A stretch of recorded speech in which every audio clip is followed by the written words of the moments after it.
And Sydney CG910's rolling to the left. And Sydney traffic, Qantas 7 heavy, taxiing runway 34 left via Alpha.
And Sydney traffic, 127, classic runway 25 at Alpha.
Alright, hello guys and welcome to people who will join the stream later on. It's Jetsemi here and we are at the maintenance bay here in Sydney. We're going to be tugging this aircraft around to our gate for this evening, and then we'll get off on our way to New Zealand. We're going down to Queenstown today. I picked that airfield because it's one of the craziest airfields to actually land in, and only captains can land in it in the real world. Flight officers aren't allowed to do it. It's a one of the 10 only airports that captains are the only ones that are allowed to land. And yeah, well, without further ado, let's get this bird moving. So I'll just jump in the cockpit here. Now we do have track IR on, but I'm going to try not to use it this time as much as I can. The brake is off, so that's what I wanted to see. Alright, I'm going to try and not use it as best I can, and we'll see how I'll use it for like other things. But when we're doing a lot of stuff in the cockpit, then I'll try not to use it because some people don't like that jerky movements. But anyways, without further ado, let's get this show on the road. Now it's a bit hard to... City traffic, Qantas 218 on short finals for 3-4 left. Bit hard to use the steering wheel. Like I'm using the yoke to control this...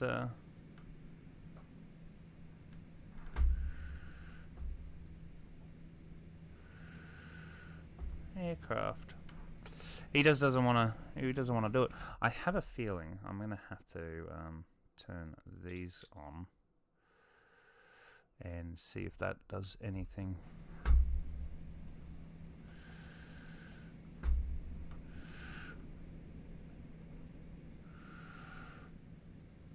Yeah, I'm probably gonna have to actually. Alrighty, so we'll just turn the battery on. Yeah, I think that will work. No, it doesn't really, does it?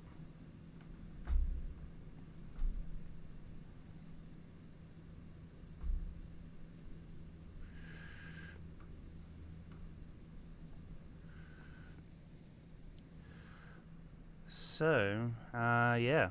It looks like I'm going to have to turn the APU on just to get this bad boy out. Doesn't look like I can just tow the aircraft. I wish there was a way to... there's got to be a way. Has to be a way. To unlock the steering wheel. Unlock nose gear. That one, maybe. Let's see if that works, eh? City traffic, Qantas 218 landing 3-4 left. And Sydney traffic, Qantas 7, holding short runway 34 left for the landing traffic. No. So I'm going to have to start the APU, unfortunately, just to get out of here. So we'll just go normal and start the APU up, which is quite annoying. Because you should be able to. It's this bloomin' hydraulics. There should be a way to. You'd think there'd be a way to. What do we got here? Extend landing gear. Yeah, that's just the landing gear sort of stuff. I just want to unlock the nose wheel steering. You'd think that'd be it there. One thing that I have not learnt is how to unlock the nose wheel steering just yet. If there is even one. You'd think there would be, the bypass pin and all that crap. Now I did find out earlier today on another video that this moves. There we go. Apparently they have it like that so they can see their flight bag that'll be just down in the bottom there. So then you can go ahead and you turn it on and off it goes. So yeah, I did not know that. If anyone knew that that light worked, apparently it does. And it's very bright too, so it's really good. Alrighty, so I think the APU should be on by now.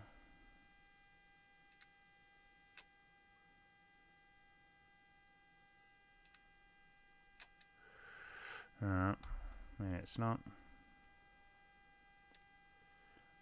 127 Heavy lining up runway 34 left. Let's shut them up for now.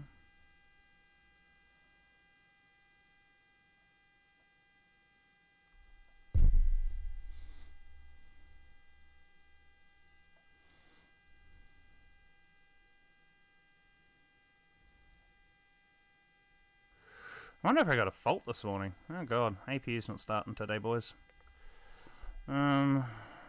Maintenance options, simulations, no.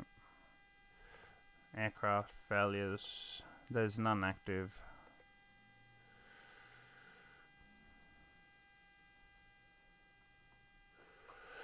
Alrighty, let's go. Nope, wrong one. Ground services. Let's set the chocks. Request the ground cart. Turn that off.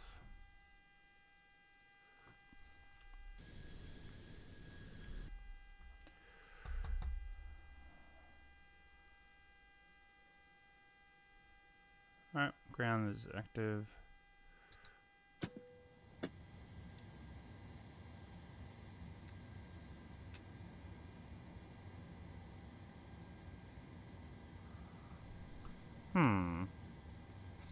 No APU today.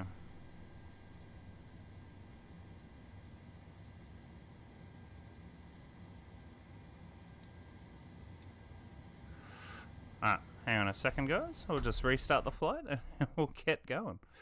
Again. Hopefully if we restart the flight, we should be fine now. The flight's been going for quite some time. I've been using it for VATSIM while I've been off. So, that's alright. That's all the bags there. Alrighty, so we'll come in here, turn the battery on, go straight over here and turn the fuel pump on, and the APU.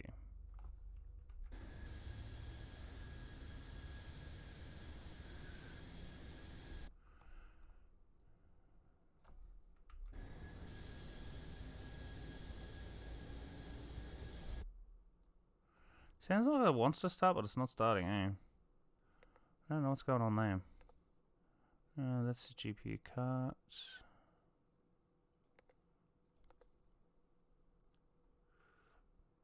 Oh, there she goes.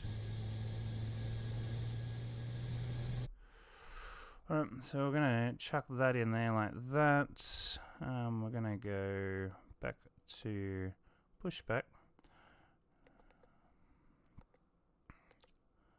And we are going to self-drive the tug. We're going to remove that. The brake has departed, and we're good. Alright, now we can go, guys.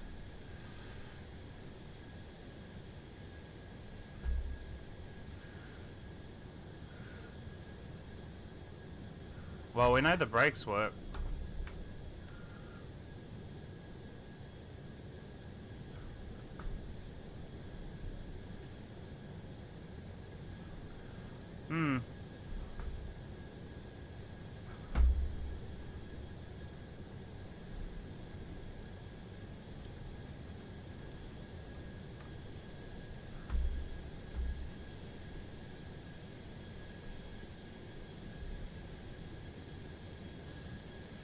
I've never actually used this self-tug before, so I really don't know why.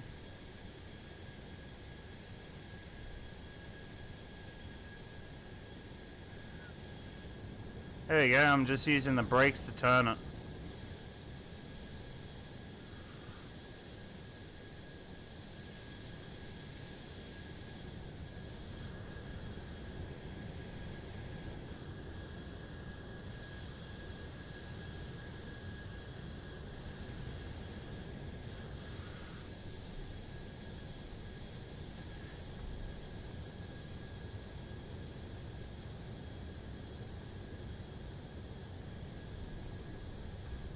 Now I don't know how that's going to work, turning the aircraft the other direction though.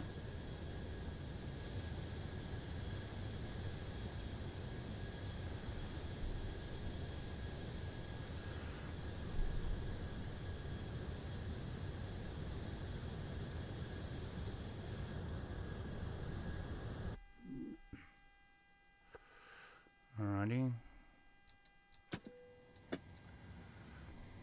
I wonder if that's gonna help me.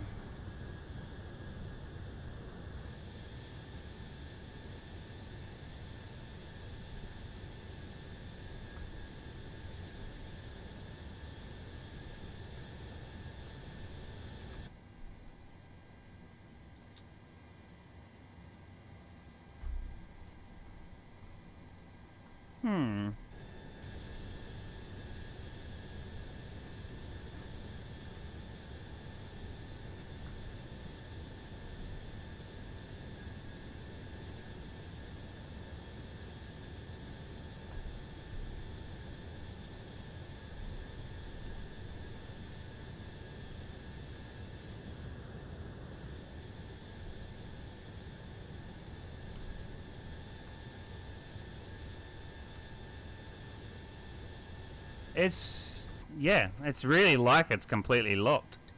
This is annoying. I'm wondering if I can change a few things in the settings. This is super annoying. I'm just gonna move it if it doesn't picks up that shit, to be completely honest with you guys. I have a feeling that might be in the other. Get rid of that. I think it might be in here. Rudder only. Rudder and tiller. Alright. I'm just gonna port it there.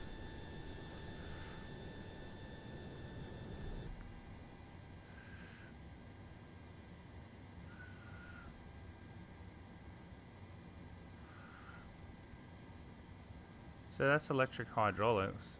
They should be working.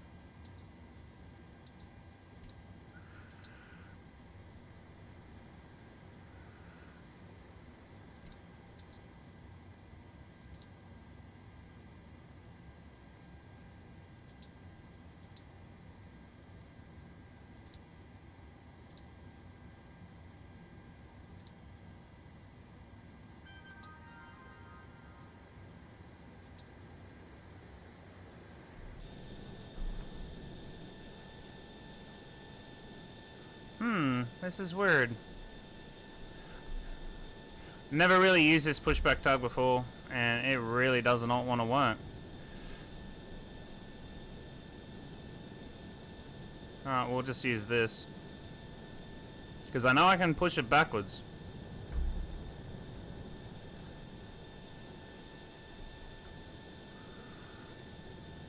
There's got to be a better way to use this tug though.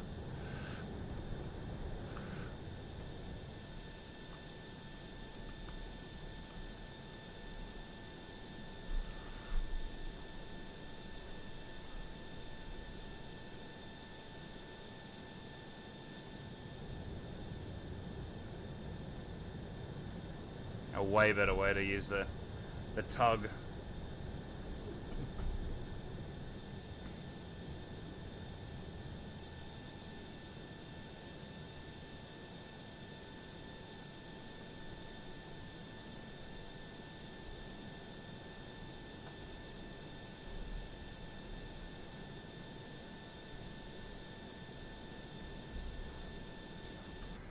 I wonder if it still registers that the brakes are on.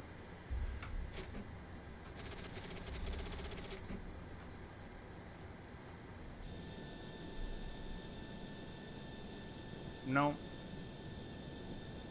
That is so weird, guys. Yeah, now this tugging, not too good.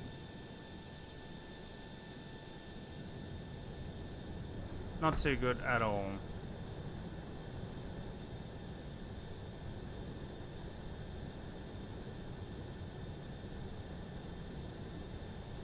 I wonder, I'm gonna go ahead and just let you watch this while I have a video. Oh, we're getting there. This is like really annoying. Like I kind of want to figure this out.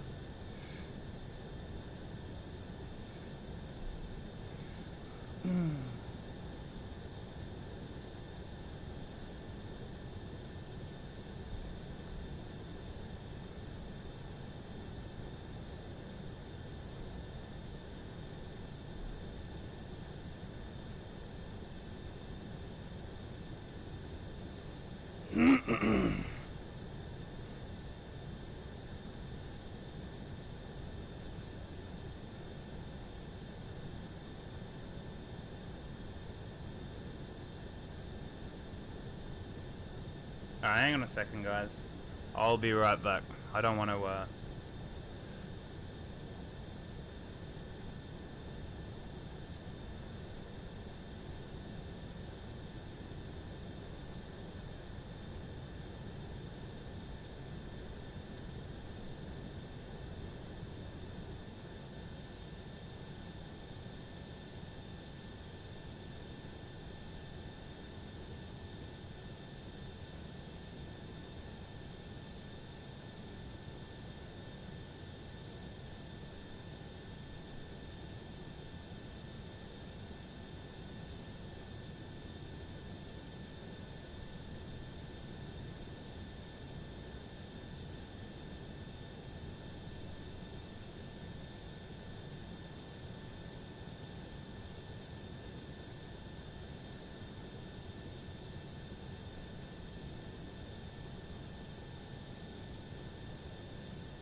well, I'm not 100% sure what's going on. As far as I know, that's meant to tow the aircraft straight away, but it's not. So I'm just going to pull the truck this way.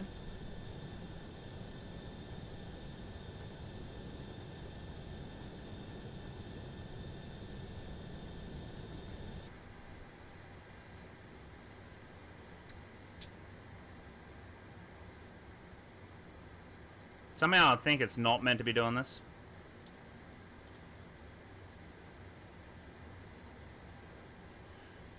It's just, yeah. The nose wheel steering is locked in position.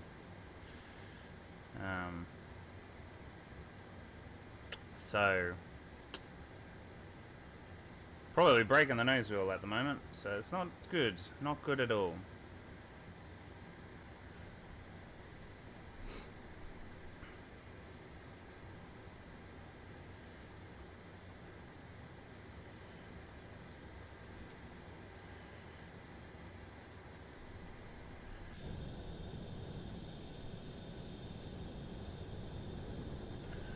It looks like someone's taken number 4 for us.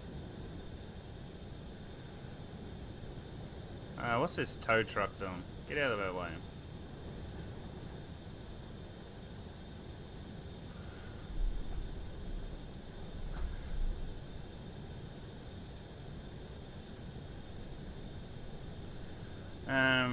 Yeah, so all of those guys, I'm not 100% sure. They should all be,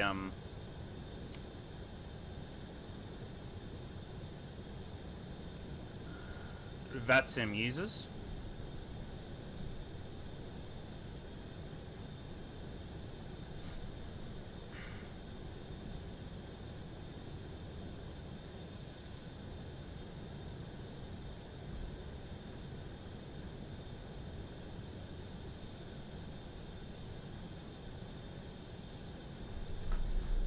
We'll plug ourselves into 2 here.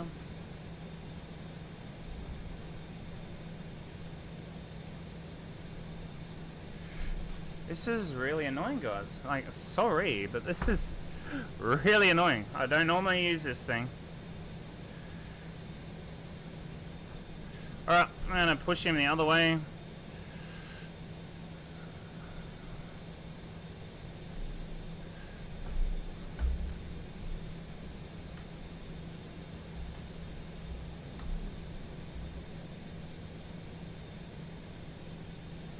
And we'll plug him in a 2 here.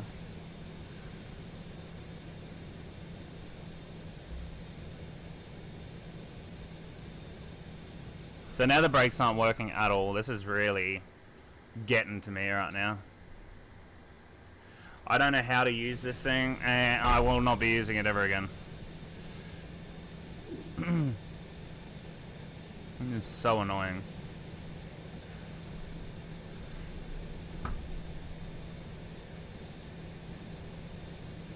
Kind of glad that this little part of the stream no one's watching, so I will put it probably as timestamp down the bottom of the stream here. To where we actually start doing stuff on the aircraft.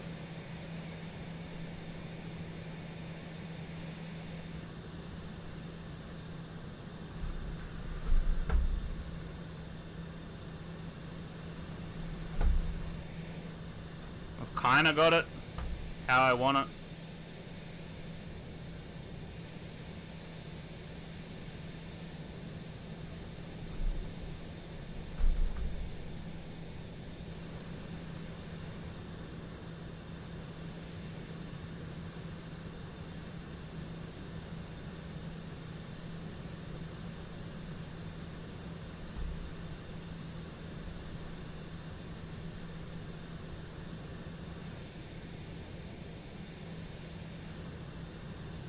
And we've made it. Oof. How you going? Welcome to the stream. Sorry about that. Yeah, it's pretty good, isn't it? I've just been trying to use the self-tug mode, and it's just not working. So if you're going to try self-tug mode, don't use it. Alright, so we've parked ourselves up. Now, we just took the aircraft out of maintenance out the back here, out at Queenstown, Sydney. So it was out the back.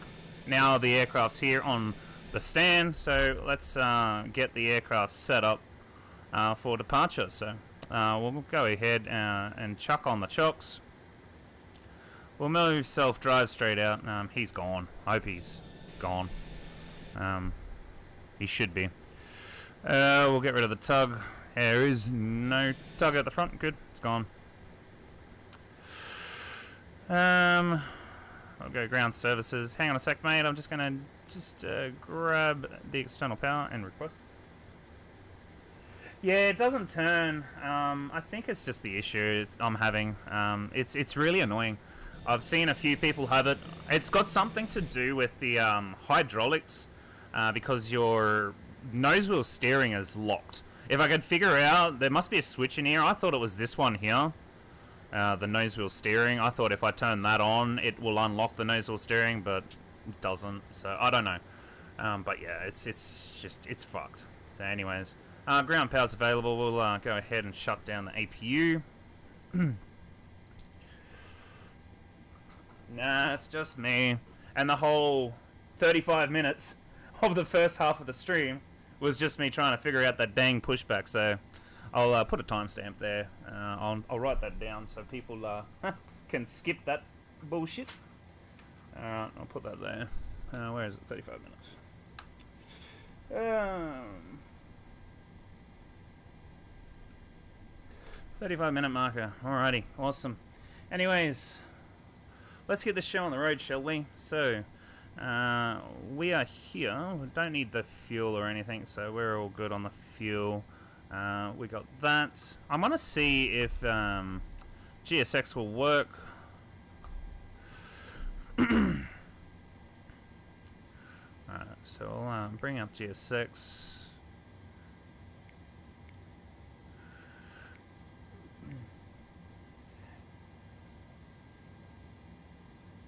Yeah, that's what I think. I don't know. Alright.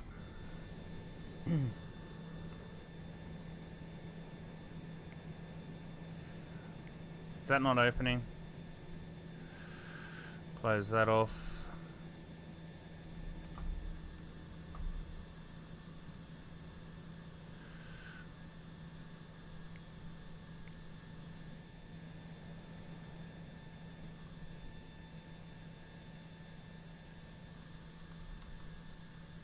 Doesn't look like it wants to start today. No GSX either. That's not good. Hasn't started yet.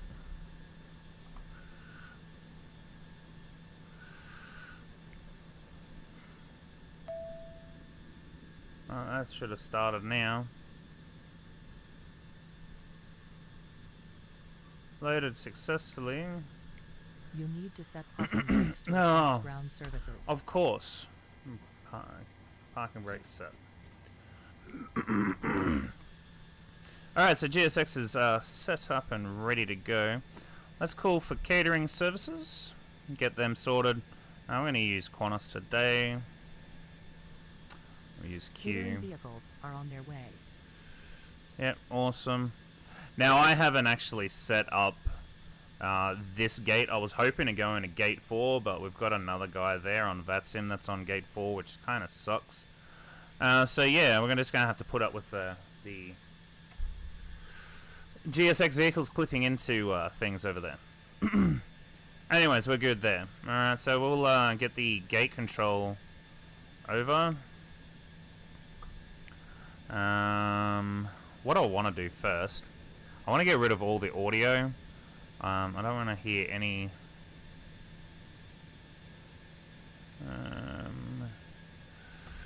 pushback distance, slow down, follow me car speed, multiple interface filling.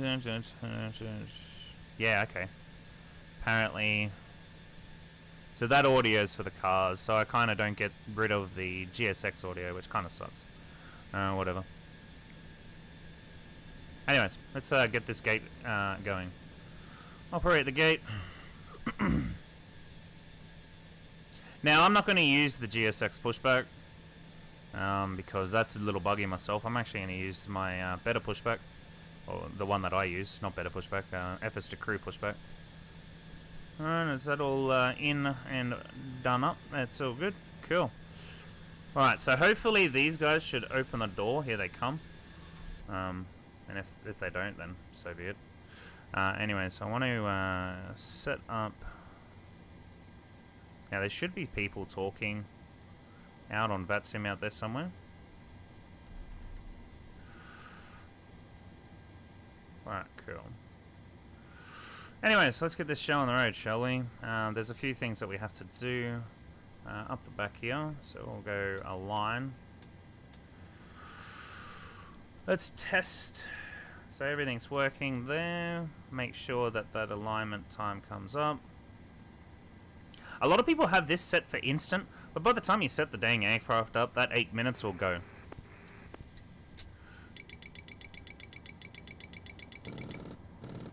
Alright, so they're all working good. Alright, the oxygen's working. That's all good on normal, and we're going to have dim lights so we can kind of see what we're doing. Alrighty. Come down here, we'll select the emergency lights, and we'll select chime only and seatbelts on. We'll make sure that the navigation lights are on the outside. Yeah, as you can see, they're kind of broken still. I don't know what's going on. It's just not saving to the aircraft at all. It's just not saving to the aircraft whatsoever, and it is just really annoying. I've set these up so many times. You can even see here in editor that I have set it up. So the cargo is working.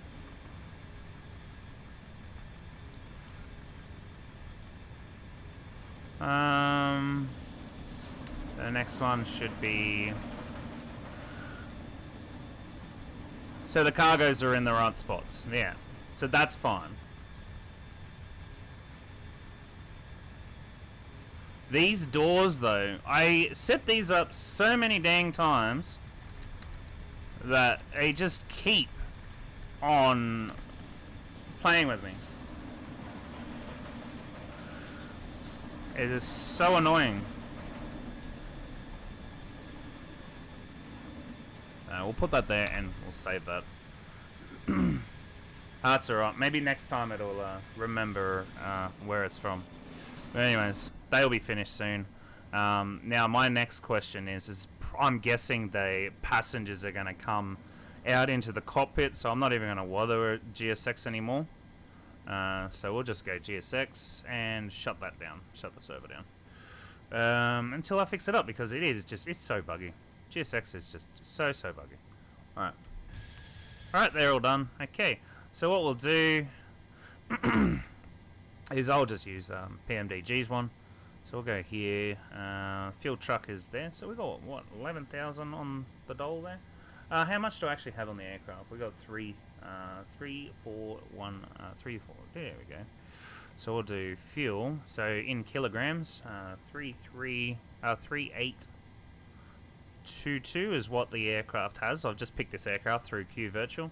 So that's how much it has. So we'll just leave it there. The payload of the aircraft today is 0 because we need 0 on there. Well, we're going to leave the cargo as is. I'm not going to really stuff around with the cargo as of yet. But yeah, well, I think we're all good there. Alrighty, so what we'll do is I'll show you where I get all the information from, if you haven't already seen in the past. So we'll go to display capture, which I believe is that one. Alright, go there, okay. So if you haven't seen in the past, we've got the any flight plans and all that sort of stuff that you may have noticed. We need our cost index, which is 5. So we are flying over the ocean, so I'm going to use 5. We could probably use 15. I'm not just going to use 5 for today. We're going to need our average winds at a later date as well, and we also need the block of fuel. Now there is a lot of fuel to load, so we're going to need about 11,498. So let's go ahead and get that loaded straight away, because yeah, we'll be waiting a while for that. So we'll just go fuel, ground services. So we needed 11,498, I believe it was. Yeah. And the reason I'm putting an extra 1,000 in is just so I have a peace of mind. Alright, so we'll request the fuel truck and get that started straight away, ASAP, because that's going to take a while to fill that up.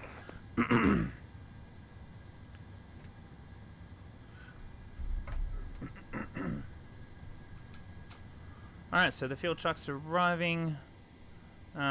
We can also request the galleys, so let's get those galleys over here, so we can all start.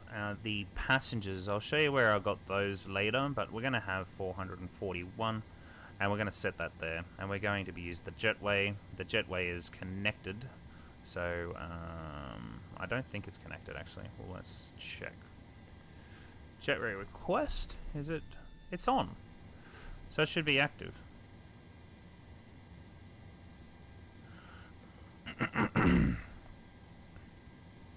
Maybe it's not active through them, so we'll just request the jetway.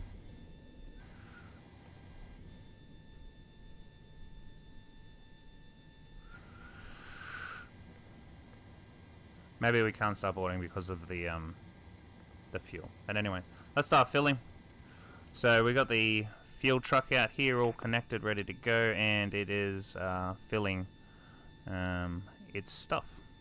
Now it does have numbers there, but I don't think those numbers mean anything, and it doesn't even look like, oh, it's filling straight out of the ground.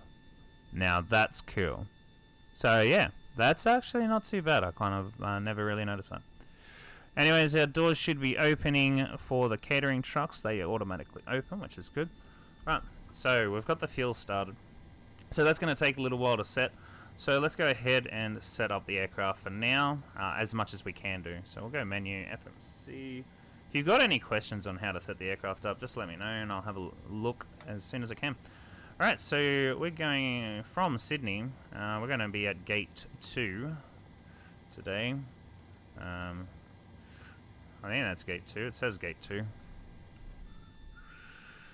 Yeah, Gate 2, but what does it actually say? And traffic Sydney, velocity 478 finals, runway 34 right, traffic Sydney. No, we don't want that. Close. Sydney. Questions. Alrighty, let's go to the parking bay is domestic. Now, I put in 2. It should be 2. Yeah, it says 2 there, domestic terminal 1. So maybe 02. Maybe that's why it's playing around with us today. Not on database. You can get stuffed. Right, we'll use the GPS and put that there. Okay, cool. Now we'll move on to the route. We'll put it in Sydney. Let's see if we can request the flight plan. We've only got Melbourne to Sydney there, which is not what we want. I want the other one, so I'm just going to go sim brief downloader. So we'll grab the sim brief downloader here, and we have the Sydney to New Zealand. We're going to export that. Close. And we should also have that now in the request flight plans there. So we've got PMDG 2, and we want this one here, Sydney to New Zealand, which is great. So that's what we want, and then we're going to just sit there and request that. QFA 121, I believe it was. QFA 121, yep, that's it. So 121. Just so that's for memories. Alrighty, so we're going to load that up. Put that in there. Hopefully it stays there. We'll just click on it again, because once we execute it, it may not stay there. So we're going to go ahead and activate that and execute it, and there it is. And from Sydney Velocity 478, clear runway 34 right, taxiing by 44. Alright, so we're going to be on 34 left for departure today. Alright, so the perf, we're going to be using that. Cost index will be 5. So the reserves will be 1,000 kilos. The flight level today is 3500. 3500.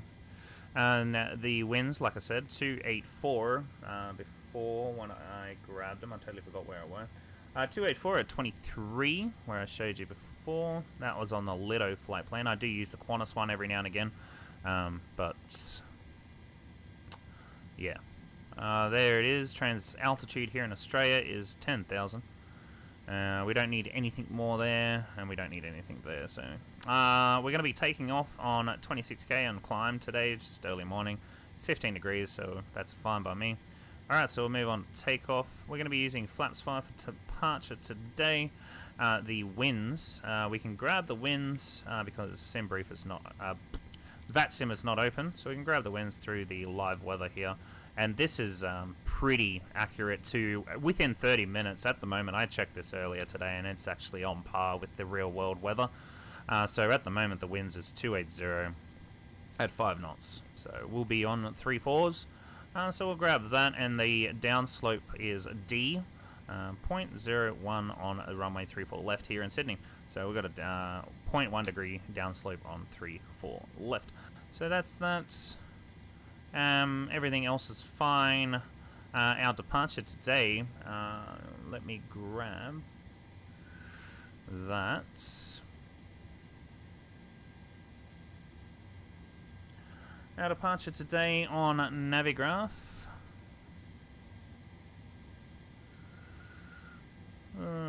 Do I even have Navigraph open today? I probably don't. Yeah, I do.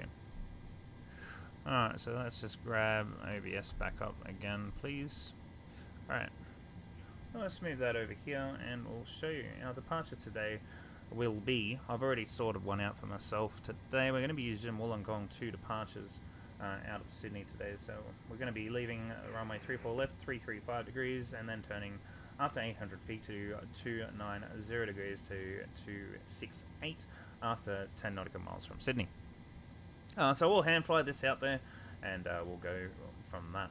So we'll be on that today. So what I'll do is I'll just get that out of the way so you can actually see the FMS. So we're on 34 left, and we're going to be using the Wollongong 2 departure.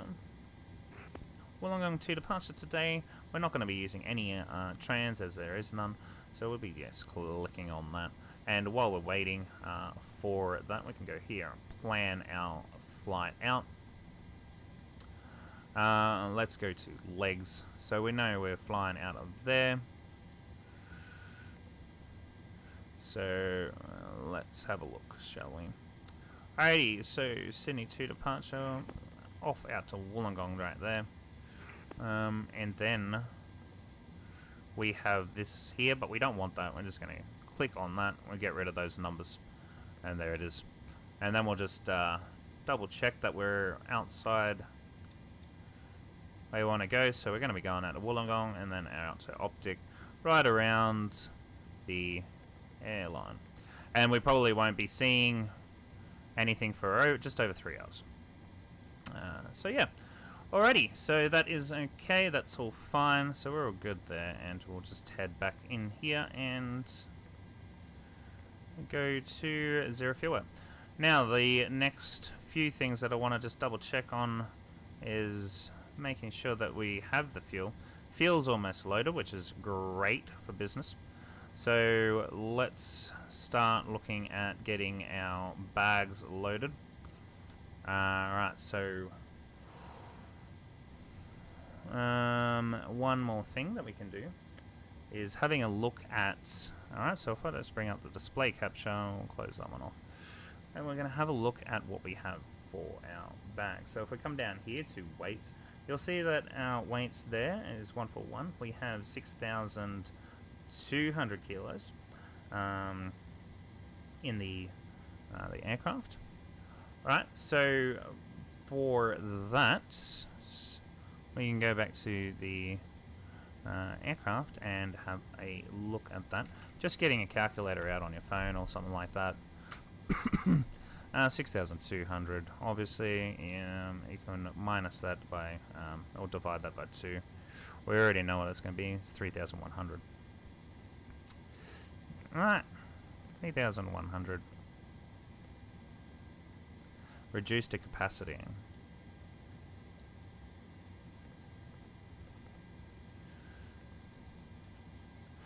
Now, I'm not 100% sure why it says 6.2 in the cargo. If you really wanted to do it, okay. So think of an average. So 141 times 25 kilos per person. That's 3,525. Now, if you really wanted to do it and you wanted to do 141 times 30, now they normally say 85. So 141 times, let's just do 30 kilograms, is 4,230 kilograms. Okay, so if we just divide that by 2, it's 2,115. Alright, so we already know that we can only put 2,150 in there. So what we'll do is we'll do 2, 1, oh no, we can't do that, so we'll have to do the first one first. 80. So we'll do minus the 250 off that. As 65, adding it to 2,115, and that's 2,180. We'll chuck that in there. We'll request the loaders, and then the other one, 2,050. We'll put that there, and we request the loaders. Alrighty. We're going to get rid of the galleries now. We don't need those anymore. The fuel should have been done as well. Alright, we can release the fuel truck.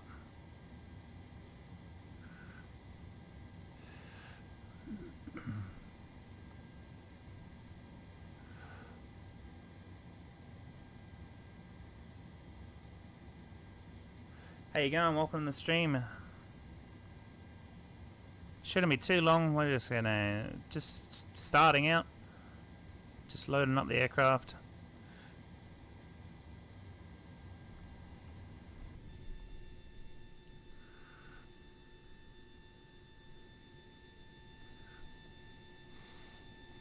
Gonna be a little while until we can get some things sorted. Looks like there's about 3 aircraft. 2 aircraft on the same ramp there for Sydney, which is quite funny.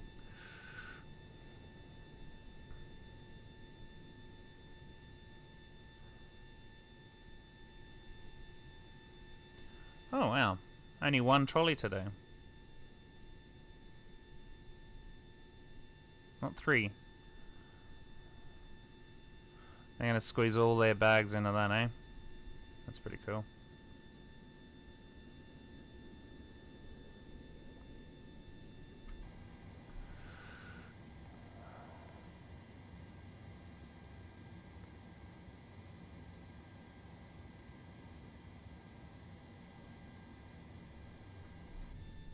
Alright. So we're just waiting for a whole bunch of things to just happen now, and alright, so the fuel truck is off.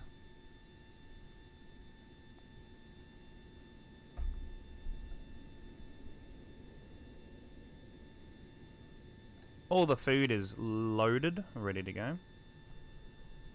So there goes that one. We should have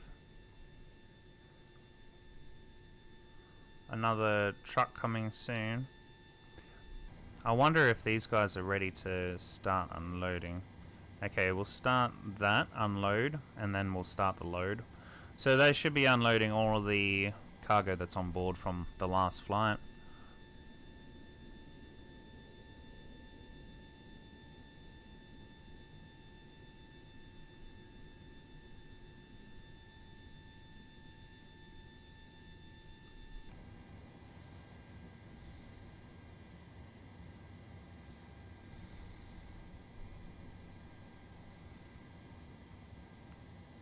Whatever the last flight may have been.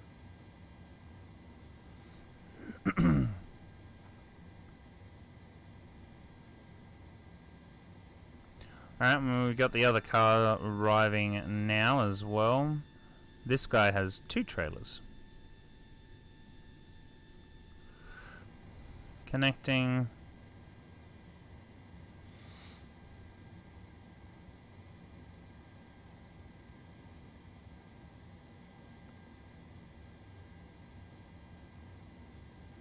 Alright, one guy's on board.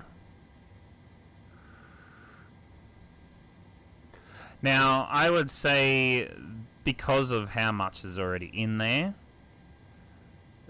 they're not going to load those. So, that's fine by me.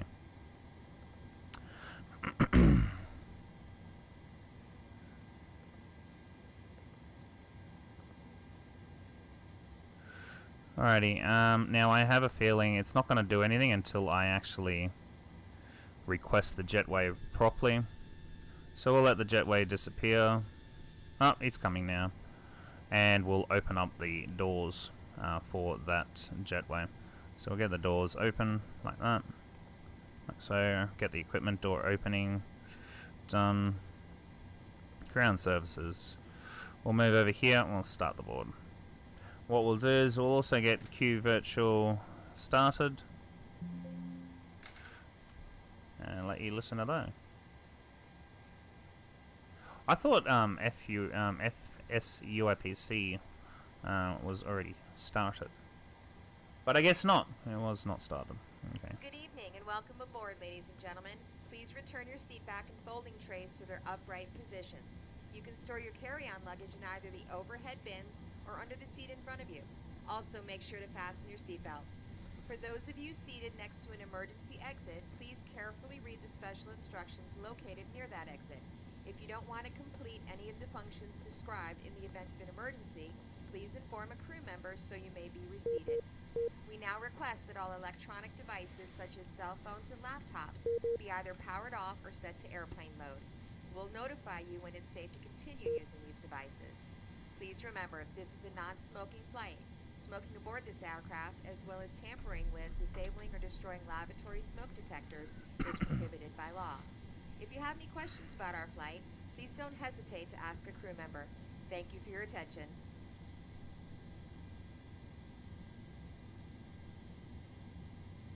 Alright, so the aircraft's fully starting to load up now, so that's good. Right, we still can't do anything with the gross vehicle, the gross mass and all that sort of stuff just yet, so... anyways, there's a few things that we can set up now. So we can set the course up to 335.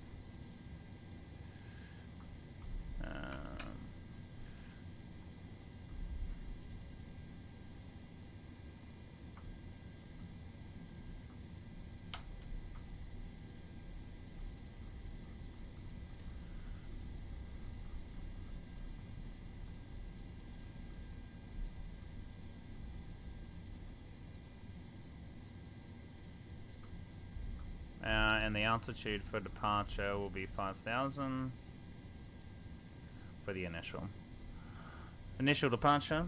Okay. I'm not going to worry about the indicated airspeed just yet. Not until we're ready to get going. Alright. RTO is armed. And we are pretty much just waiting for the rest of the aircraft to fully load now, and then we will be ready to depart. So, yeah. Alright. So it's just a matter of waiting for the 441 passengers to get on board, and then we're out of here. On our way to New Zealand, so yeah, we can do some more fun and exciting things.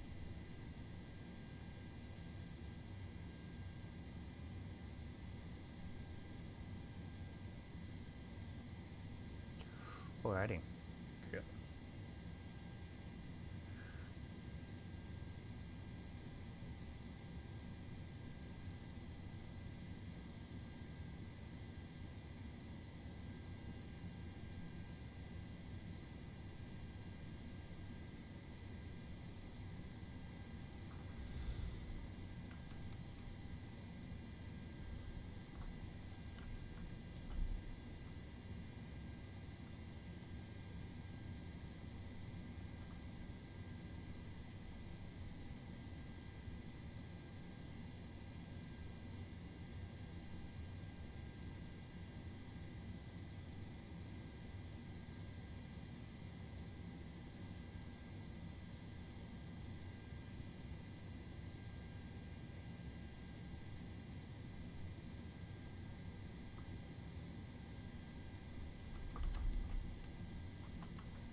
Alright, how many have we got so far? 79 passengers, not too bad.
Now, I haven't actually I've flown the...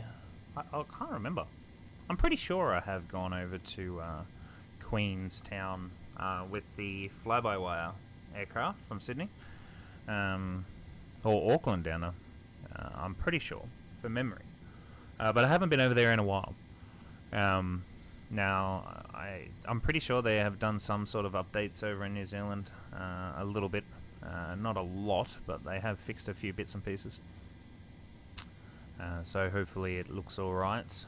But yeah, New Zealand is quite a hairy maneuver to get into. Like I said before, captains are the only people that are allowed to really to land due to experience of the area. And inexperienced captains that have never been there before have to be graded in a few simulators landings before they are allowed to go. And even when they are allowed to go, I believe they have to have their secondary first officer a graded captain to land as well. So you can't just have a first officer that has never been a captain before land at Queenstown. Apparently it's not allowed. I'm not 100% if that is true or not, but yeah, Queenstown is one of the 10 airports that I know of that is a captain only landing. I believe you can find the information of that somewhere in regulations or somewhere.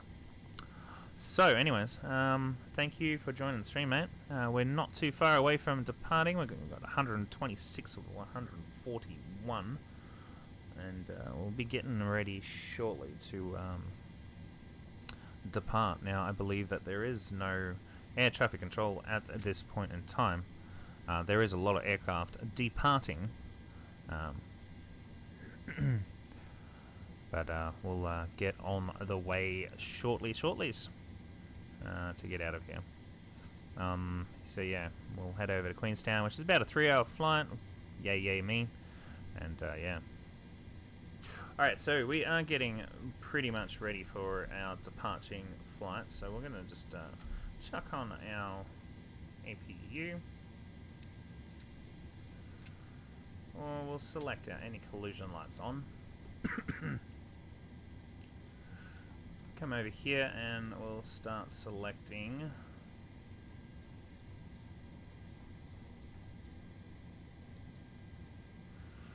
our altitude so we don't black out. We'll come down, turn that on. Does our crossfeed work? Crossfeed's good and off. Come on down here, make sure the APU starts up properly. Auxiliary battery is good. Coming down, still not ready. It's alright. Turn them on.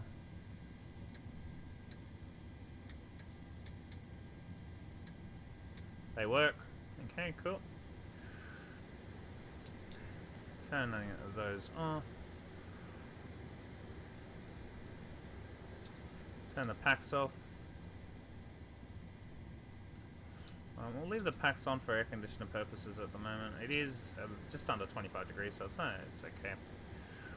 Alrighty.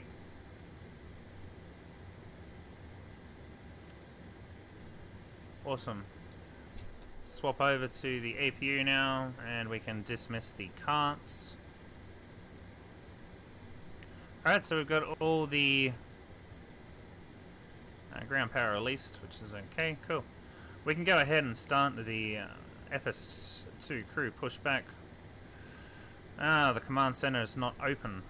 Frick me. Alrighty,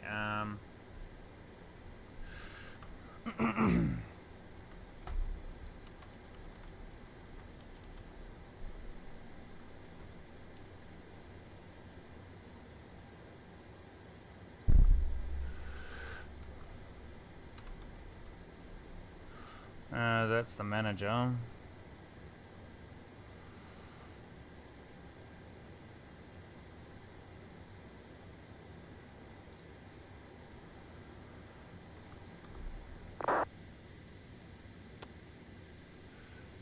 Yep, I don't want that. I just want the command center.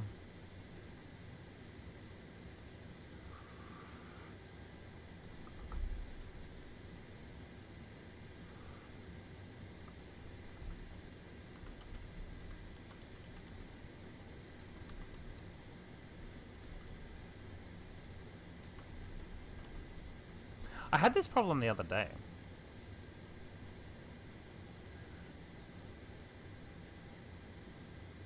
It only brings up the logs though.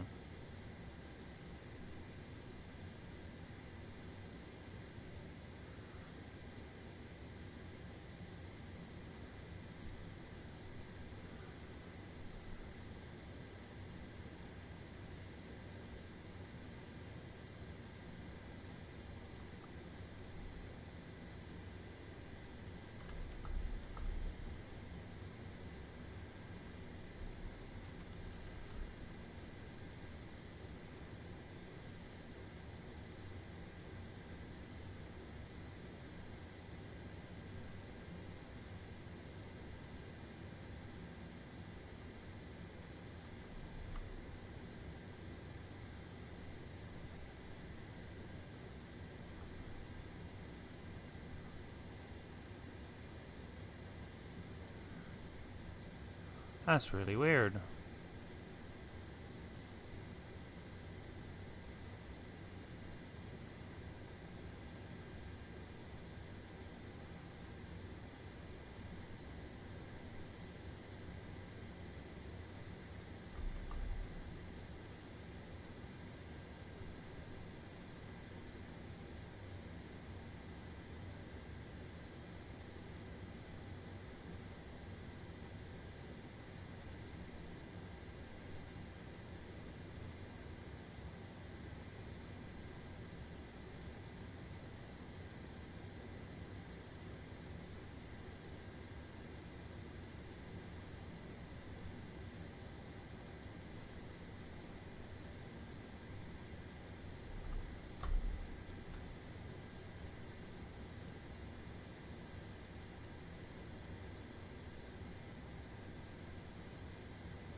That's really annoying. I'm just gonna pop in and see something.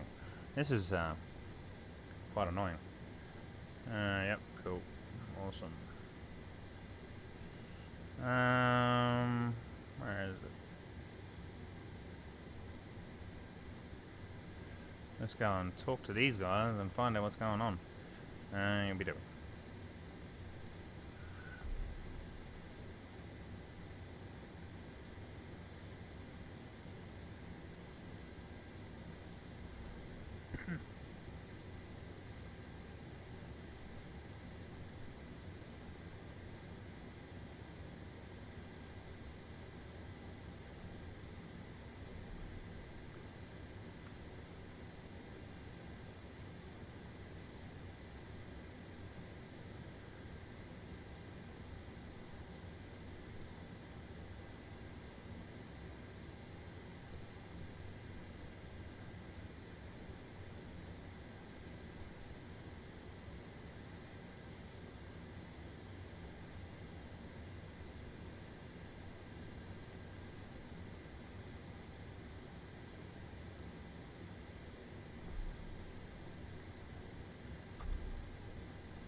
It looks like someone else has already had this problem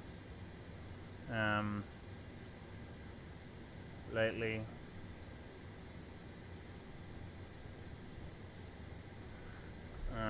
So yeah, where's settings? Settings.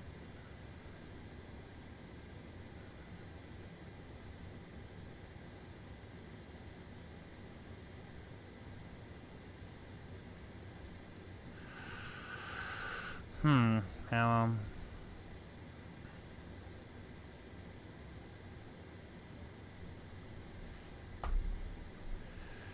services, details. On startup, I wonder if we got FS to crew down here somewhere.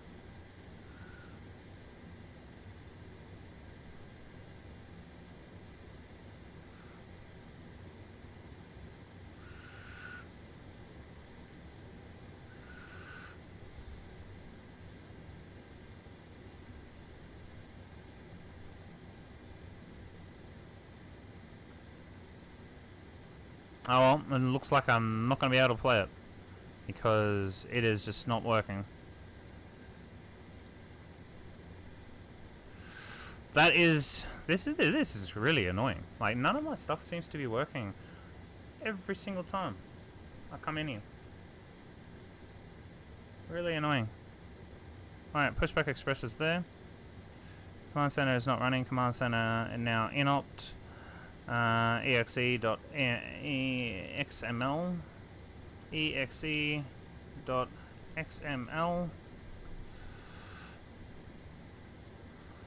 Corruption problem. See efforts to crew support forum. Yeah. It works when it wants to work, basically. Which is absolutely and positively annoying. Alright, so it looks like it's GSX pushback today. Alrighty, so we'll use the GSX pushback. I don't know how this is going to work out, but we'll see.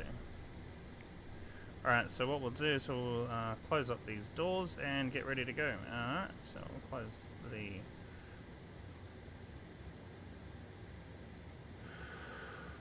door off. That's gone. Doors. Close doors. Close equipment doors. Get GSX sorted.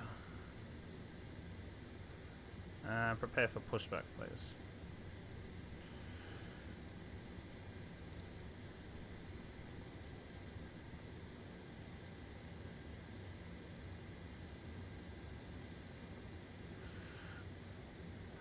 Alright, it's going. Hello, Captain.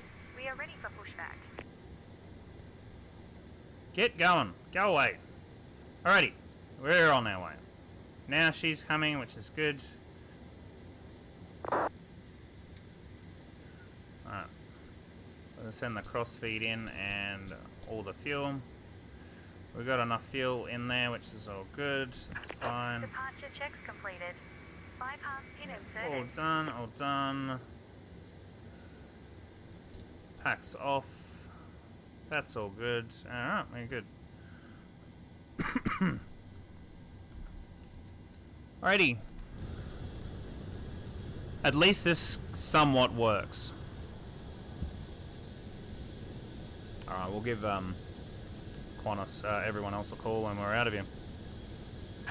Locking gear. Sydney traffic, Qantas 121 to Queenstown at Gate 2, Domestic Terminal 1. Push back and start for runway 34 left.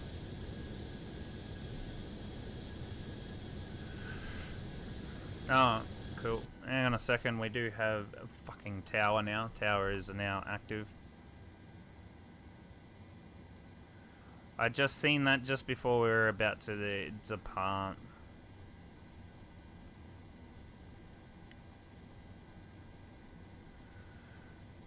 Which kind of sucks, but oh well, whatever.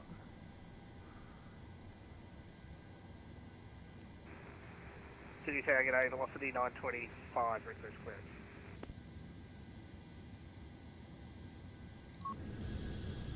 Velocity 925, Sydney Tower, good morning to you. You're cleared to Brisbane via entry of flight planned route. Runway 34 right, entry of 5 departure. Climb by set 5,000 feet, squawk 4306, departure offline.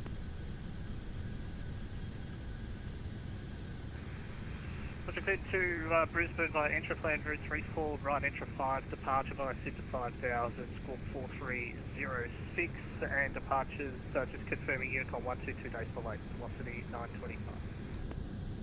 Velocity 925 AFM, departure offline, frequency 122.8.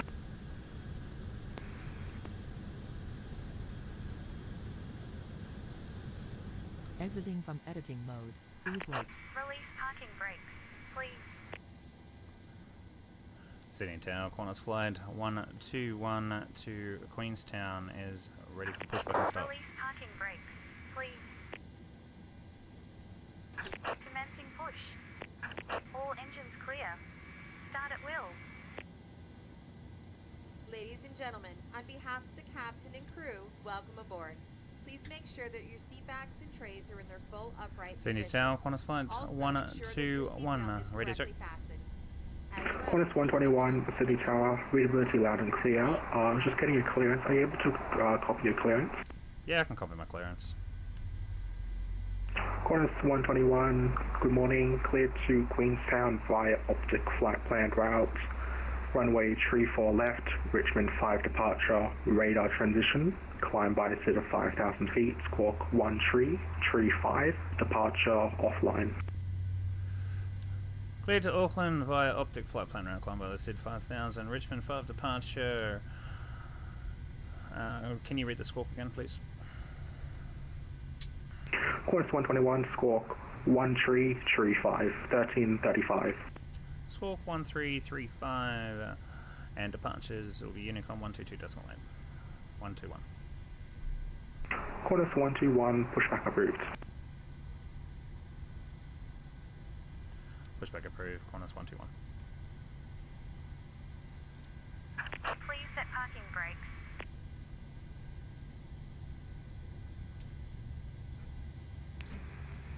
Waiting your confirmation for a good engine start. I gotta say, the GSX pushback is absolutely brilliant, but everything else is kind of weird. Velocity 925, pushback approved. Push approved, thanks, Velocity 925. H.O.T.A.S 625, welcome to Sydney, taxi Alpha to the bay, cross runway 25. Alrighty, so they have a few different things that we have to change Alpha to gate, around. course 25, H.O.T.A.S 65. Plan flight route. No, come on. Go away. Just a few bits and pieces that I forgot. Okay, so that's that done, that's that done, that's that done. CG. Alrighty, departure is now Richmond 5 departure, runway 34 left.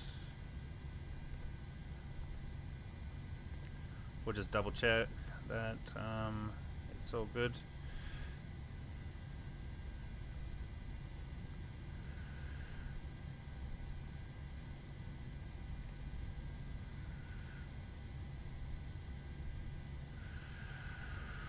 Yep. Alrighty, cool. Apparently that's what they want us to do, so we'll do that.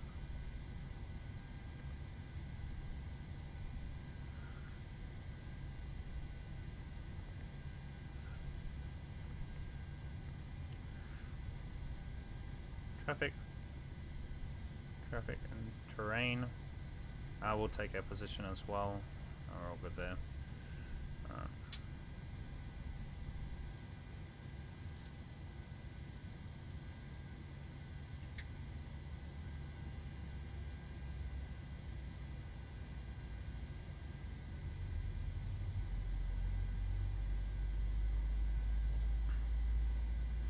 Alright, good engine start. Oh, we're good. Confirm good engine start. We have a good engine start. You can disconnect. Good engine starts are good. How you going? Welcome to the stream. We're about to get ready and going. I don't know why they gave us Richmond 5 departure. But yeah.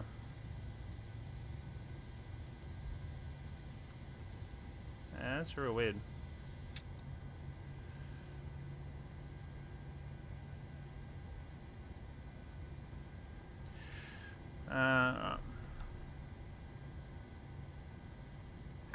Unlocking gear.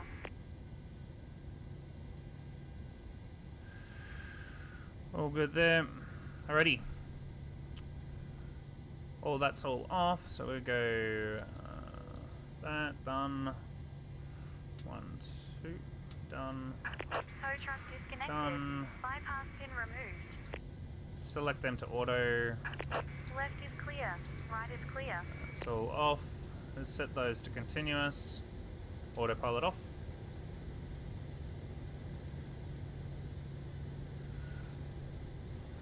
And I don't know where she's walking from. There she is. Departing on the wrong side again. That's the only thing that is a bit of an issue there, so.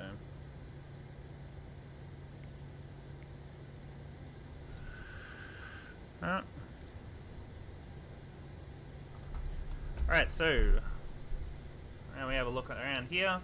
So we got full right, left, full right, full forward, full back, and then everything center, and then the rudder is full right, full left, and then center. We're not completely full left. We're completely full right, not left. Wonder why. I think that may have something to do with my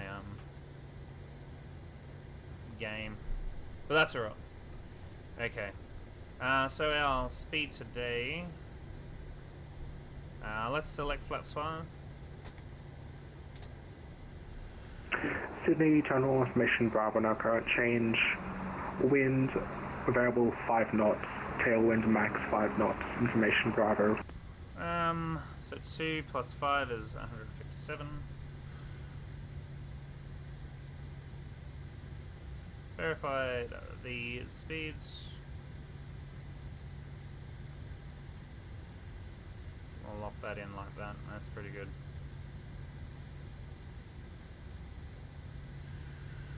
Alright, taxi lights on. Cool.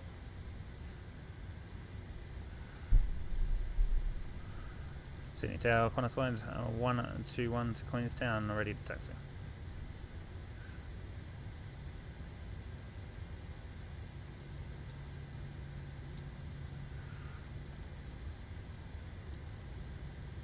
Qantas 121, standby 1.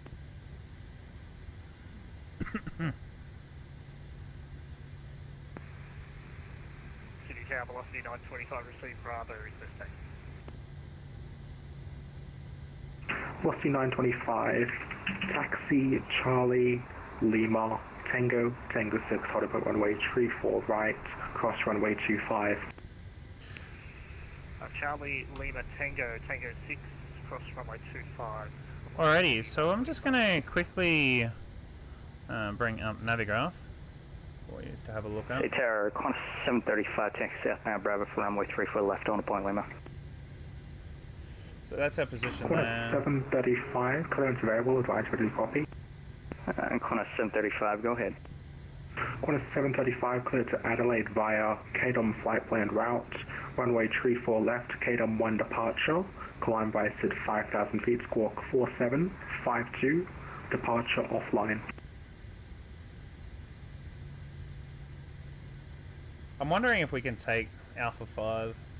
Clear to Adelaide by KINGSTON flight plan route, KINGSTON 1 departure runway 34 left, climb by SID 5,000, squawk 4752, departure is 122, decimal 8, Qantas 750, correction 735. Qantas 735, thanks, taxi Charlie Lima, holding point runway 34 left, cross runway 25. Taxi by Charlie, cross runway 25, hold point Lima, runway 34 left, Qantas 735. Velocity 925, give way to the Qantas on taxiway Charlie.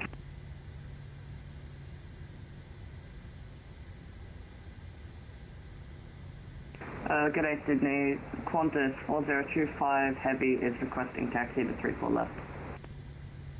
Qantas 4025, standby, number 1 for clearance. Standby. Qantas 121, taxi Charlie Lima, taxi via Charlie Lima, cross runway 25, hold short 34 left. Taxi via Charlie, cross runway 2507, hold short Lima, runway 34 left. 121. Alright, we're out of here. Alright, so I've got the Qantas 760, ready for takeoff. the chart up for you so you can see where we're taxiing to. Qantas 1160, runway 34 right, clear for takeoff. Clear for takeoff, 34 right, Qantas 760. Thanks.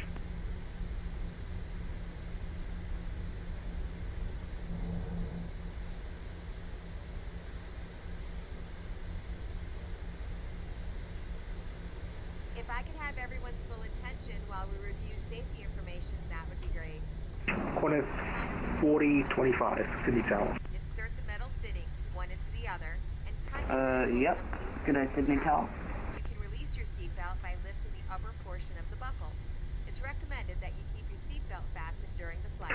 Qantas 4025, clear to Tokyo via Richmond flight planned route, runway 34 left, Richmond 5 departure, Richmond transition, climb by SID to 5,000 feet, squawk 1124, departure offline. Doors can be opened by moving the handle in the direction of the arrow. Each door is equipped with an inflatable slide which may also be detached and used cleared to Tokyo as well through a Richmond departure, runway 34 left, Rich 5 is our transition, and did 5,000 climb, squawk is 1124, departure is offline, Qantas 4025. Qantas 4025, pushback approved. Oxygen is flowing to the mask. If you're traveling with a child or someone who needs assistance, secure your own mask first, then assist the other person. Keep your mask on until a crew member advises you to remove it. In the event of an emergency, please assume the bracing position, leaning forward with your hands on top of your head. Sydney Tower, g'day, Qantas 556 if that turns to Brisbane. A life vest is located. I was actually running the tower an hour before I started this stream, so I'm glad I'm not doing all of this crazy stuff. Runway It'd be fun though. Entry 5 departure, climb by sit 5,000 feet, squawk 4772, departure offline. If you need to refill the vest, blow into the mouthpiece. Use the whistle and light to attract attention. Can you repeat the squawk again? Seat bottom cushion can be used. Qantas 556, squawk 4772. Into the straps and hug the cushion to your chest. Alright, clear to Brisbane, entry 5 line out, runway 34 right, entry 5 departure. Runway 5,000, squawk 4772, Qantas 556. Mobile phones. Qantas 556. Qantas 735 ready. Remember that damaging the smoke detectors located in the lavatories. Qantas 735. You will find this and all other safety. Qantas 1160, departures offline, frequency change approved, g'day. Suggest you read it before takeoff. Already in Colorado, good day. Chris 160, thanks. Don't hesitate to ask. Qantas 1160, it looks like approach is locking on, so you might be contact B124.44.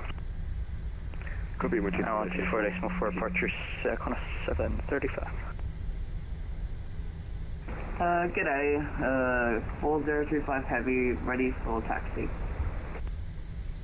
Qantas 4025, standby. Standby 4025. Qantas 735, runway 34 right, light and wait. Light and wait, runway 34 left, confirm for Qantas 735. Qantas 735, AFM, runway weird. 34 left, light and wait. The traffic keeps coming. Runway 34 left, Qantas 735. That's so annoying. I'm just gonna skip around him. Hey, yo, welcome to the stream. I can't believe it. I've been streaming for an hour and 35 minutes already, and we haven't even left Sydney yet. All the bullshit that happens before it is ridiculous. We got a 3-hour flight ahead of us too. It's insane. But it's going to be a good day. It's going to be a great day. It's only coming up to 11 o'clock now. It's 11 o'clock here in Australia. That's alright.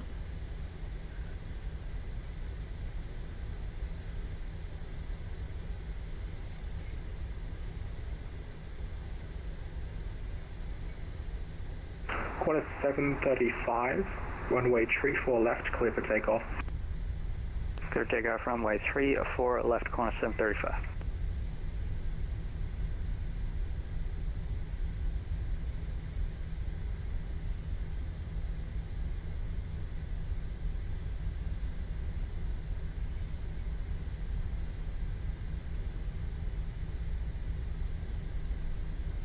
Sydney Tower, Qantas flight 121, confirmed cleared to cross runway 0725.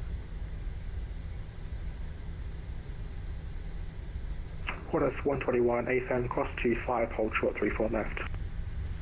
Crossing 25, holding 34 left on level. Qantas 4025, taxi Alpha. Now just double check to see if those flashes are happening. Left, cross runway 25. I don't know. Taxi to runway 34 left via Alpha, hold short Alpha 6, cross runway 2507, just Qantas 4025.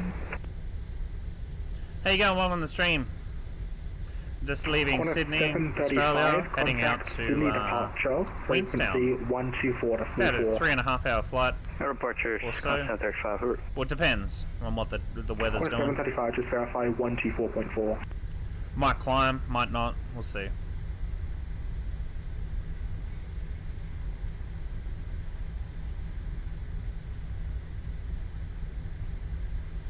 We can get the grib winds. over the ocean. We'll see if we can get like a tailwind or something.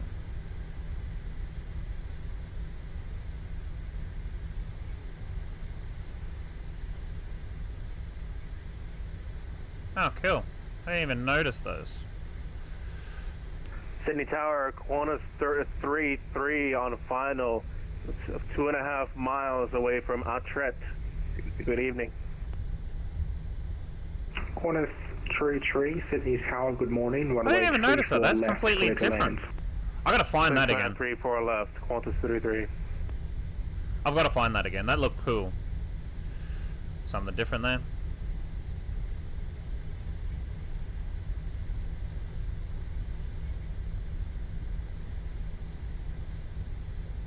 So I had a problem with this bridge being over height. I had to delete the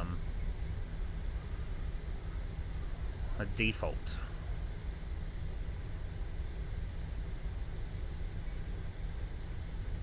So that's that one. That's that one.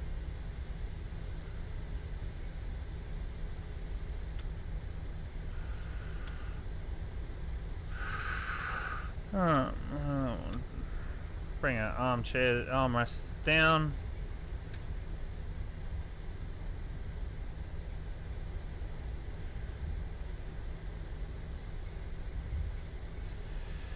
But yeah, these lights come on.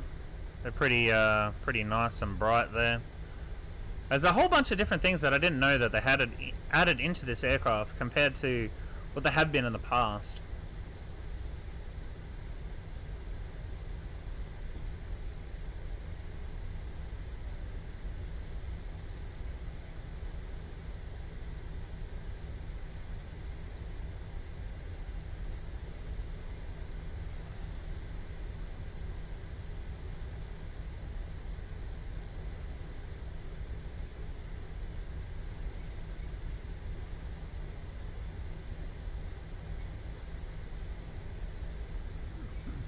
Sitting down, Qantas 121 is approaching Lima. Qantas 121, hold short 34 left at Lima, traffic on final. Holding short 34 left. Copy the traffic. 121.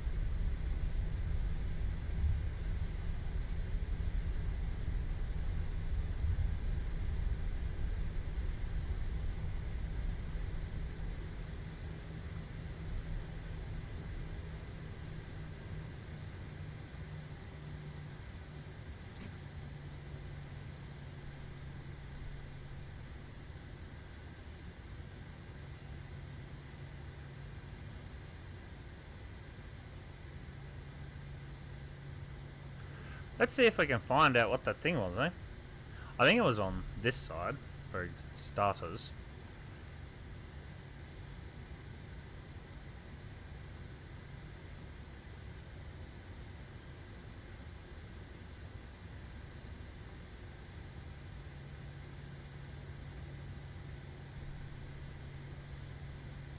Like, I know those work.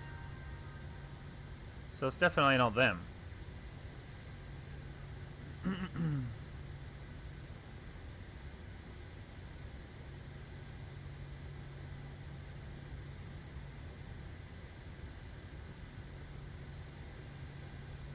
I know you can move these around as well. Qantas 4025 ready for 34 left departure.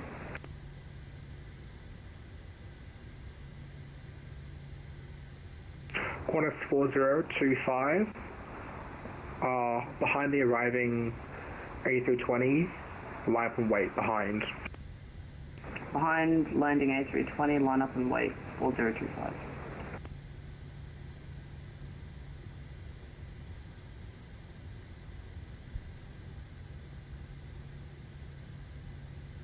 Because there was something here, which goes on this rail or whatever it is. But I can't see.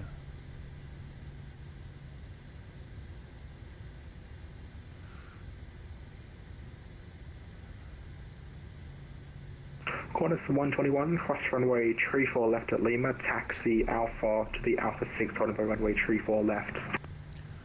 Crossing 34 left, taxi Alpha, Alpha 6 holding point, runway 34 left, 121. Qantas 33 vacating, right?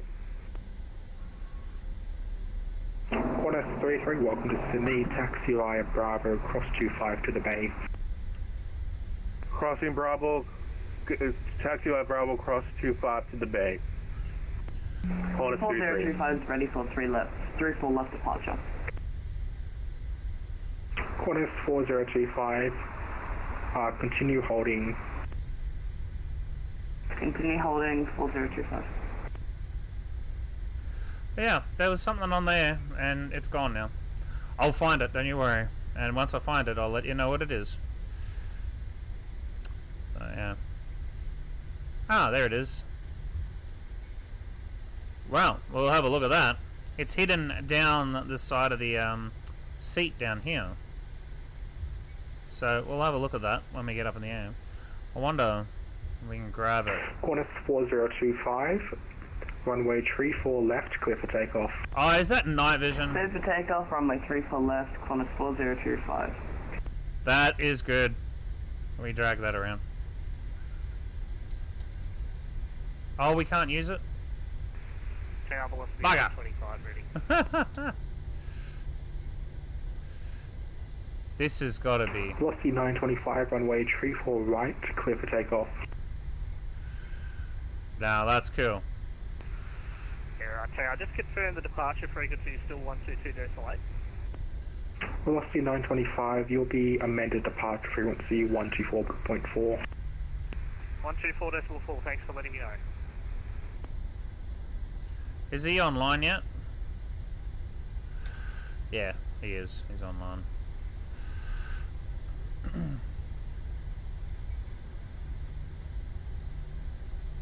Yeah, I've never actually seen this before, so that's pretty cool. It just goes down there, so I think the other one on the other side is just there. Oh, that's alright.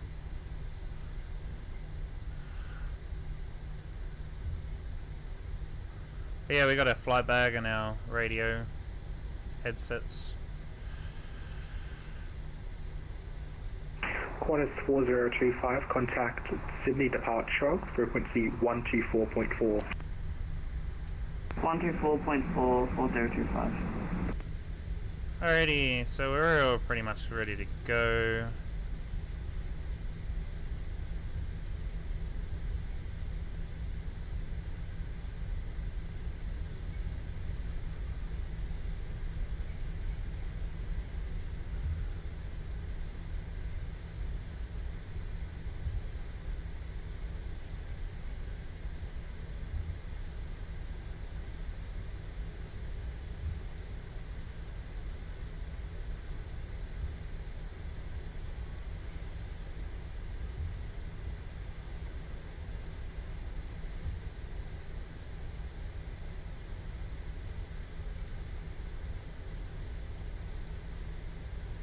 Qantas 33, disconnecting. Thank you for your service. Have a good day. Qantas 33, thanks for flying. See you next time.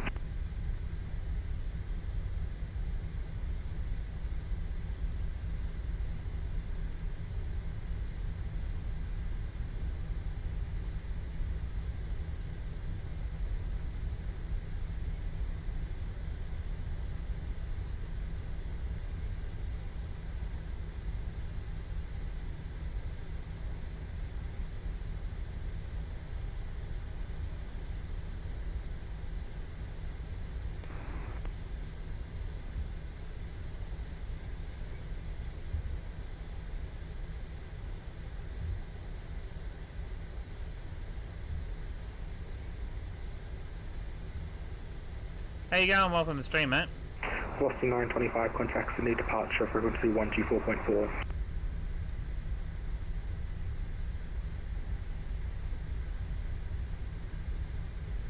Sydney Tower, Qantas Flight 121 is ready upon reaching runway 34 left. Qantas 121, runway 34 left, clear for takeoff. Clear for takeoff, runway 34 left, 121. Alrighty, I'll go out and line her up and get out of here. So lights are all on, fuel's all on, everything's good. We got that crossfeed happening, which is okay. We'll take out most of this runway because we are pretty heavy today. We do have a full load of well, not a full load. We do have a full load of fuel, almost. quite a bit of fuel and quite a bit of passengers. 141 passengers, just under 5,000 ton of cargo and all that sort of stuff. So, alrighty, pump that up. Let those engines settle. Hit the clock. Clock strikes.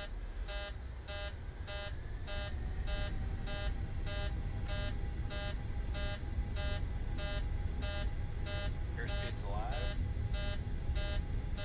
Takeoff config. I don't know what that means. 80 knots. That'll just beep at us. That's probably because I had that.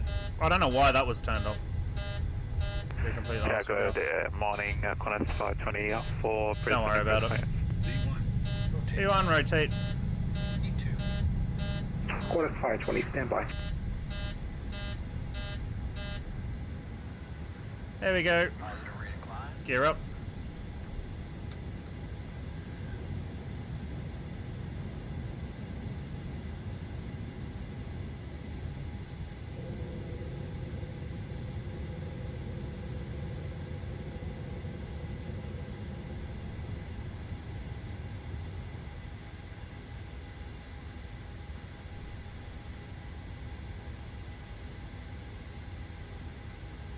Qantas 121, contact departure 124.4.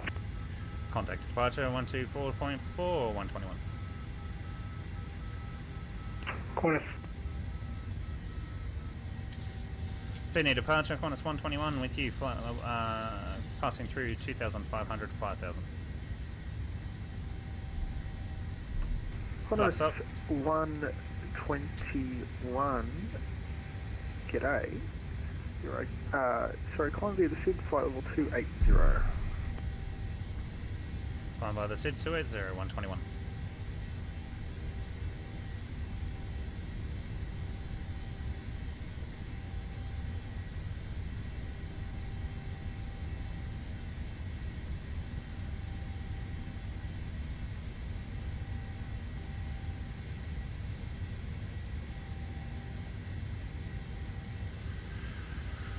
Alright.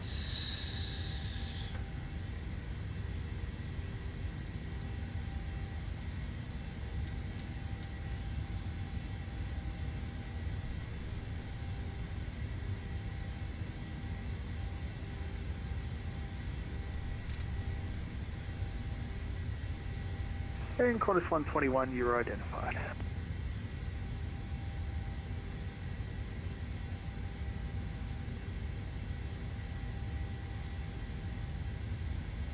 And Qantas 4025, that heading I've got you on has you direct RYZEN for information.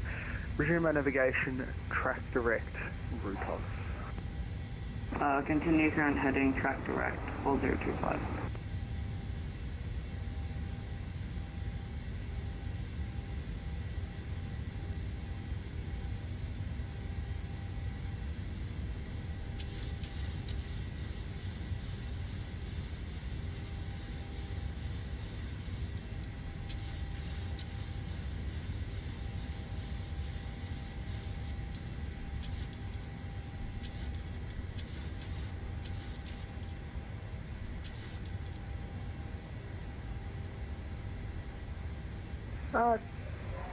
Qantas 121, just confirming, where are you off to?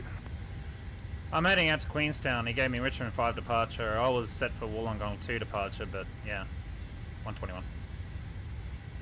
Okay, yeah, no problem.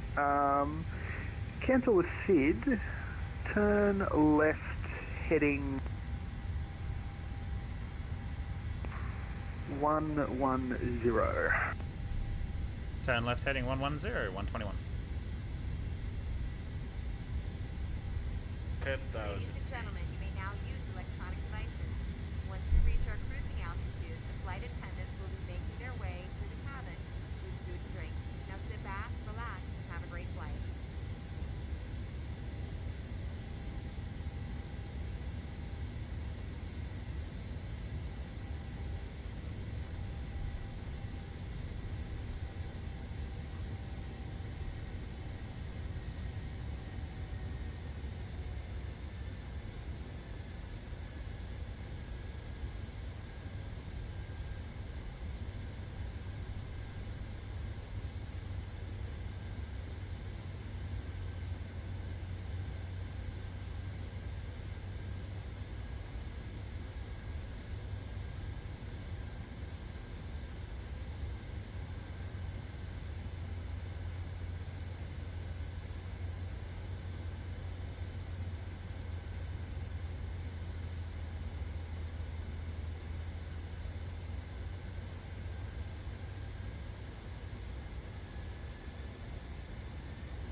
Alrighty, let's check. Alrighty, so after takeoff checklist, lights off, auto's done, also good. I'm down here making sure that we have everything. I actually have a checklist good morning. somewhere. Sydney approach, Qantas 454 with you. Flight level 180, descending down to flight level 130. Actually, I have a Qantas checklist somewhere. 454, g'day. Route 3 departure, runway 34 left, and expect the visual approach. Descend 9,000 feet. Sydney QNH is 1029. I did have one. Roger that, route 3 arrival, runway 34 left. We'll continue down, descending to 9,000 feet, and QNH 102, sorry, was that 1029 or 1025, Qantas 454? QNH 1029. Roger that, 1029 QNH set. Do you sure need where I any had the squawk number checklist on for the it. Qantas 454 here? Thanks. Qantas 454, yes, can well, I get you to squawk that's fine. 4026? Roger that, we'll squawk 4026, Qantas 454. Velocity 925, you're departing by airspace to the north, contact Unicom now 122 decimal 8.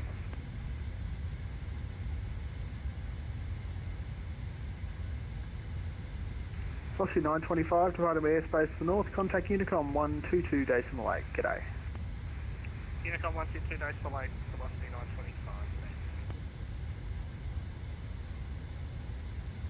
Qantas 4025, you're departing my airspace to the northwest, contact Unicom now 122 decimal 8, g'day. Unicom 122 decimal 8, g'day.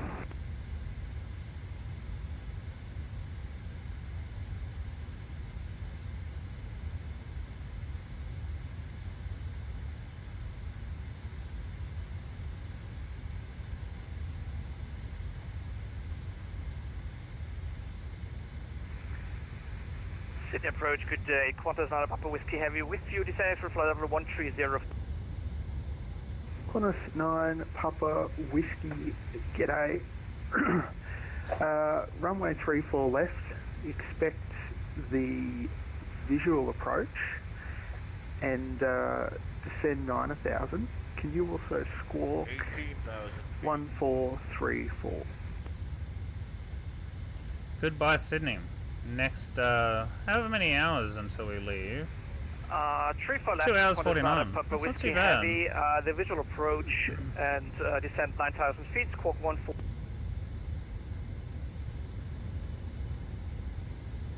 It's about 2:30.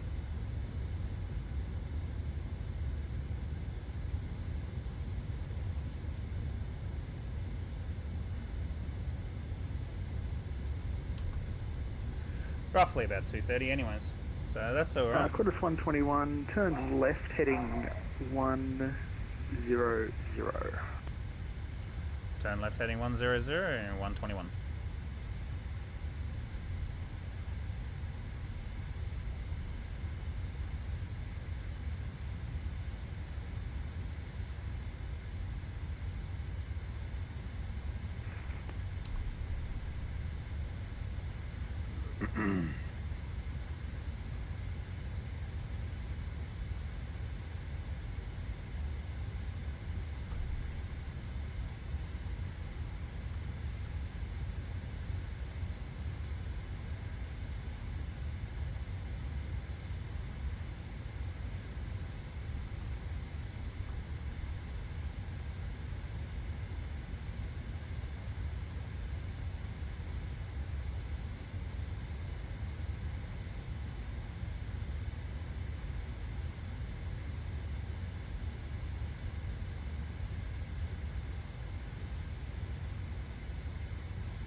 Qantas 9 Papa Whiskey, descend via the star to 5,000.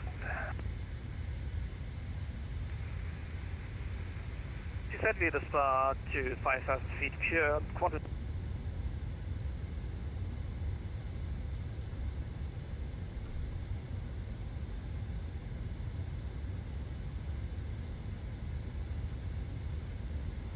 Qantas 121, you are 55 miles from Optic.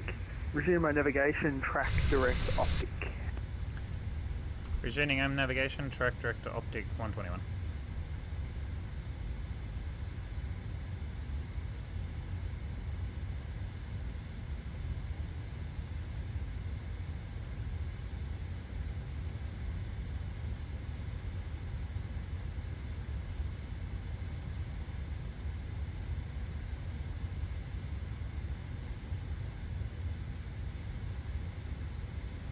And off we go. Another 2 hours from now, guys, and we'll be in Queenstown. So I'll just bring up 40. There we go. And there's Sydney right there. Can't believe I was on the ground for an hour and 35 minutes. That's crazy.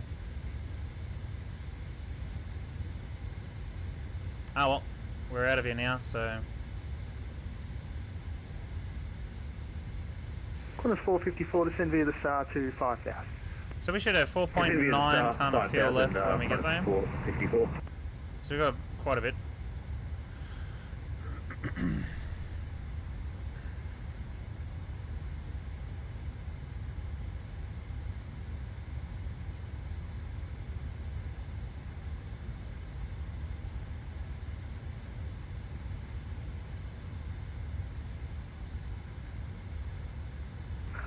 Qantas 9 Papa Whiskey, just to make it a bit easier, I might bring you in on 3-4 right. Is that okay for you? 3-4 right is okay for Qantas 9. Qantas 9 Papa Whiskey, no problem. Expect 3-4 right, and we'll continue the visual approach for that one. Visual approach 3-4 right, Qantas.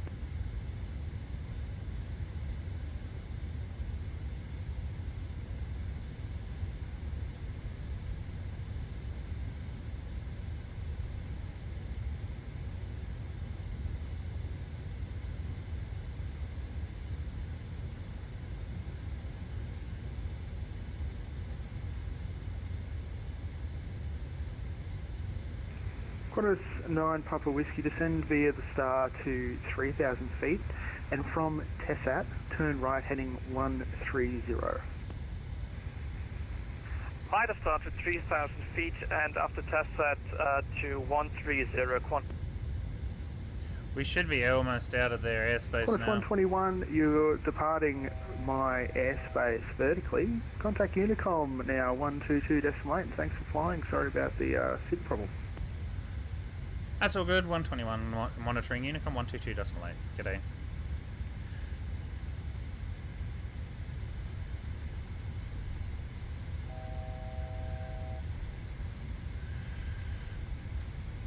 Alright, we'll head out to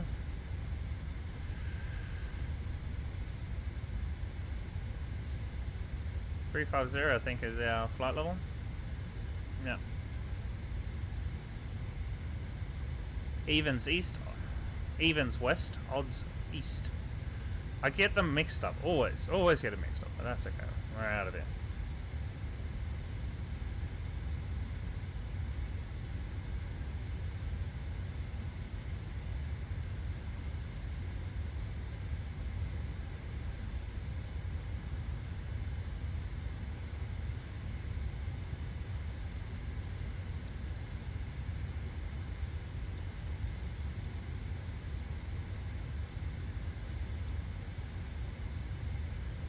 Alright, we'll track direct to old mate now, so we'll do that.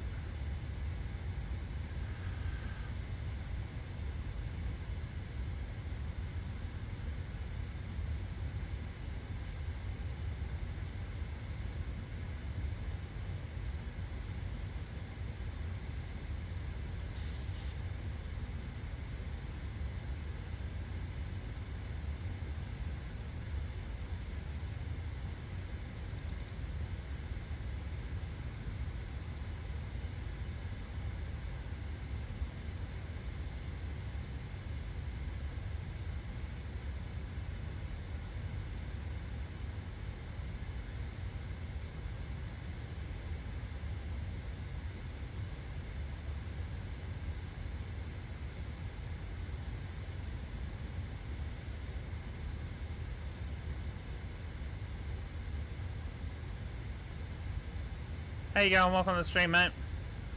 It's going to be a long one. A very, very long stream. But we're heading out to Queenstown today.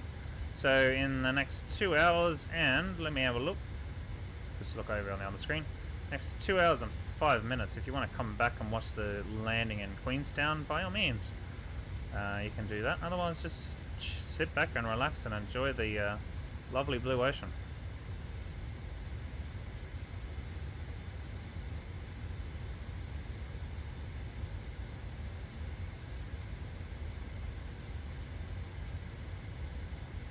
How you going, mate, and welcome to the stream.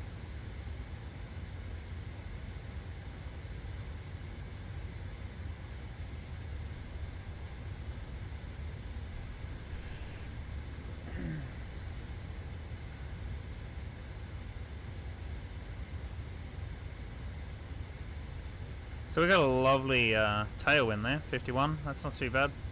It's going to be a pretty quick flight over to Queenstown from Sydney with that nice tailwind there.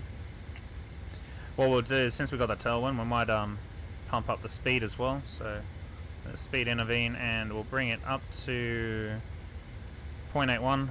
Get that up over 500 ground speed. Well and truly.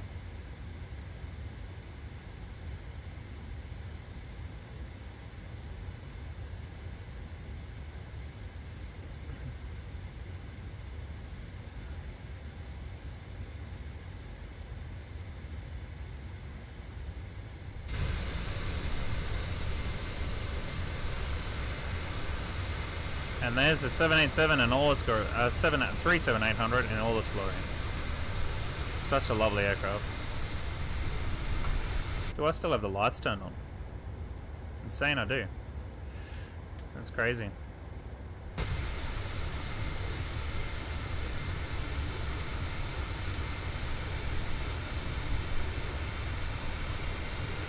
The detail on the ocean down there, that's amazing. I don't remember it being in any of the other sims that I've flown in.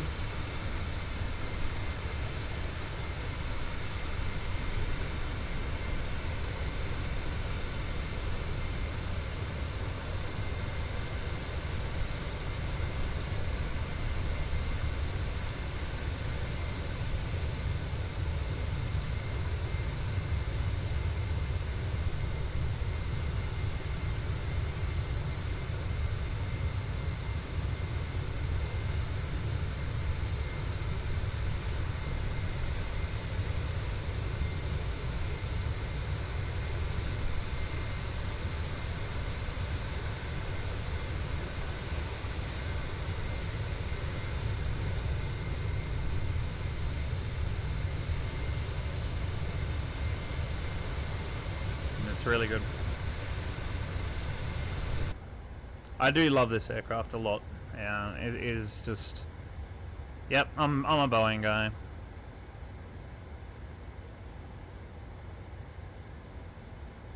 I do fly the Airbuses a bit, but no, when it comes down to this, yeah, the Boeing is where it's at for me. So, alright, so 11:30, we've got 2 hours to go. That's 12.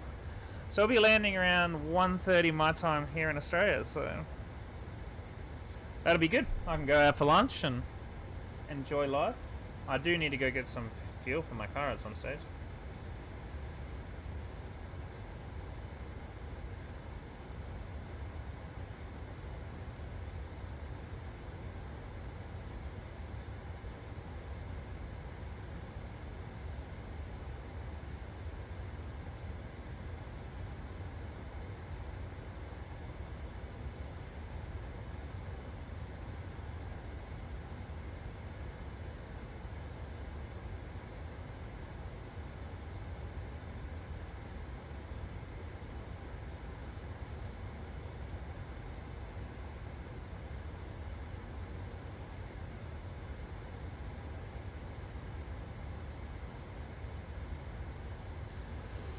Oh, such a lovely day.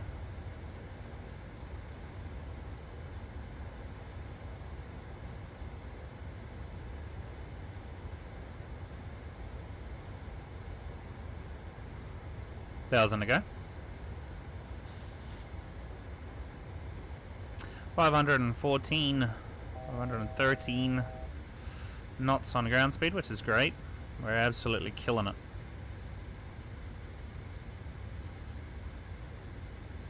Once the aircraft settles out and we get, I reckon, about 514.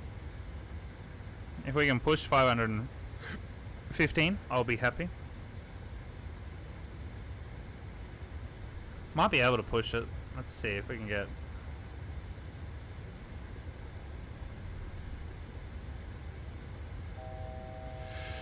one more without overspeeding.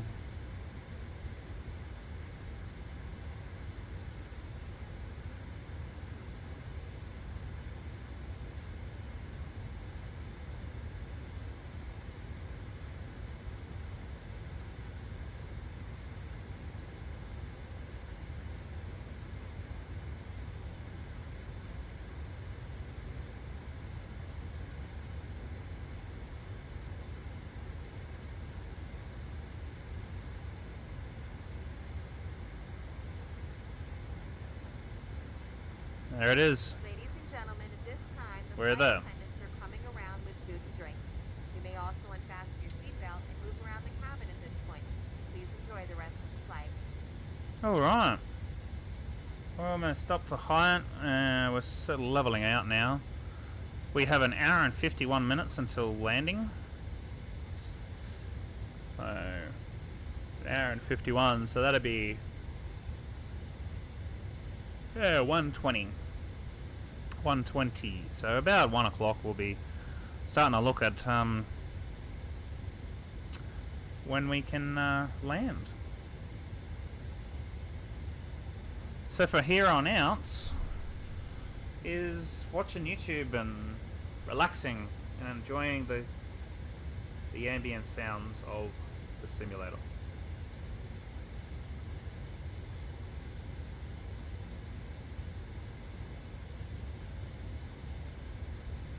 Alrighty, enjoy. I'm just going to get rid of Navigraph now. I don't know why it's been up there for so long. I totally forgot that it was there.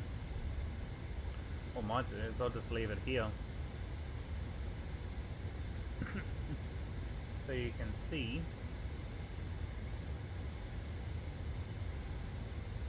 where we're traveling from.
Alright guys, I will just be right back. Enjoy.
Alrighty guys, I'm back. I've had lunch and it looks like we are, where are we? Let's find out. Not too bad, not too far away. One, two, probably about 2 more waypoints until top of descent, by the looks of it. So we're not too far off, which is great.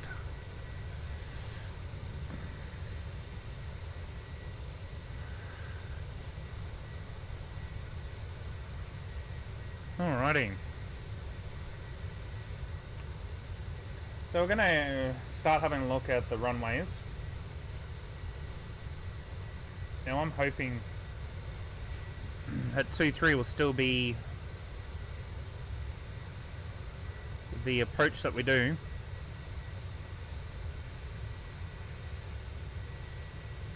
So let's have a look at what 2-3 is all about. So it looks like we travel along here.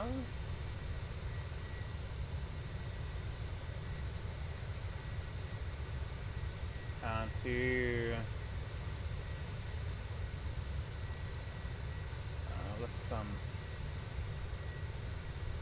let's just grab it in. So it looks like we come over the top, 8,700.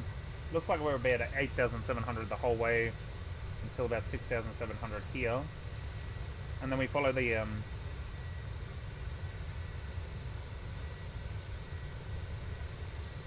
canyon in and around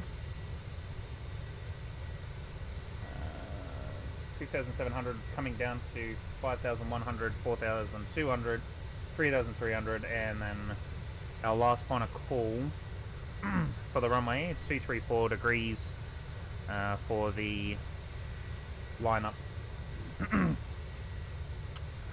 So our star for today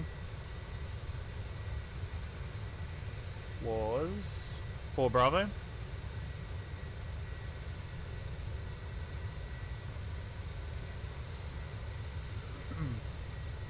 So I'd say we're coming here on this one here.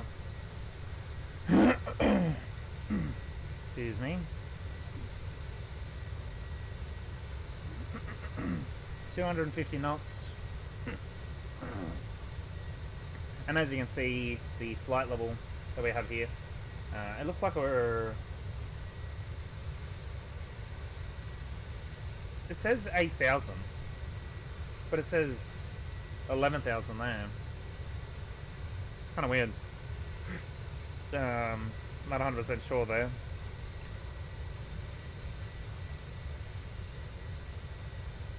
So... Quad is 1-2 when I see you on your right. Look on your right and you might see it closer out to you.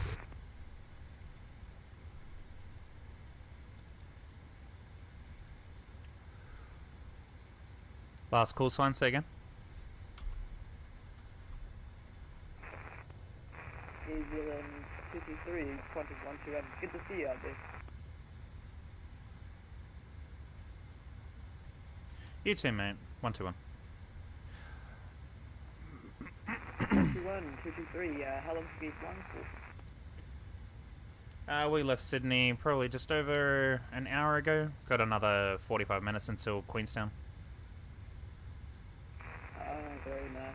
Yeah, Queenstown's pretty nice and rough, but it sucks because I've got a 28 knot headwind and I'm heading straight into it, so yeah, once it's expression New Zealand 223.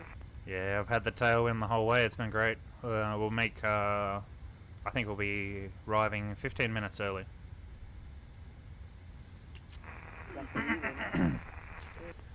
Yeah, lucky me, but I've got to turn around and come back, so I think I might change my flight plan and do a Auckland landing and then maybe wait until the weather swaps for Brisbane to approach.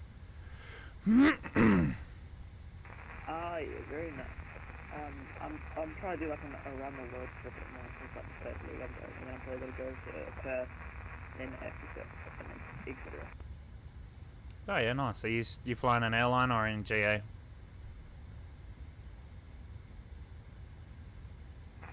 I'm just flying in the airline, just the I'm flying the A330 in New Zealand. Nah, I was thinking of doing Qantas. Kiwi here, so yeah. Yeah, nice. I'm doing around a world trip in a TBM at the moment, and I've also got a around Australia trip at the moment in the Piper Arrow as well. So I'm continuing those slowly. Oh, well, so say, what flights are you're using, but yeah. All good, mate. 121. Alrighty, so there is another aircraft out there. I'm not 100% sure where he is. He did say he could see me. So I'm just going to zoom out here on the map. If you don't know what VATSPY is, it's a great little add-on if you want to see something. Alrighty, he was out there on our right there. That's not too bad. So if we have a look over here. He's out here somewhere. Not too bad.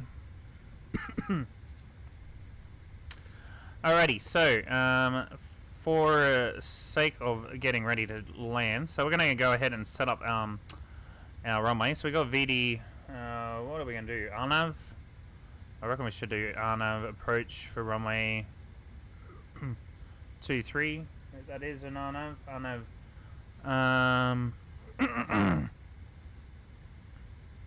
Is that not RNAV Zulu? I think. RNAV Zulu 23 approaches, and then we'll use the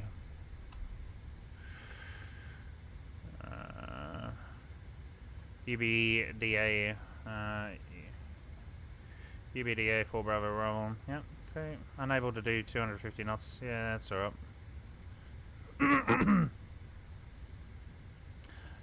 But we'll have to sort it out somehow soon.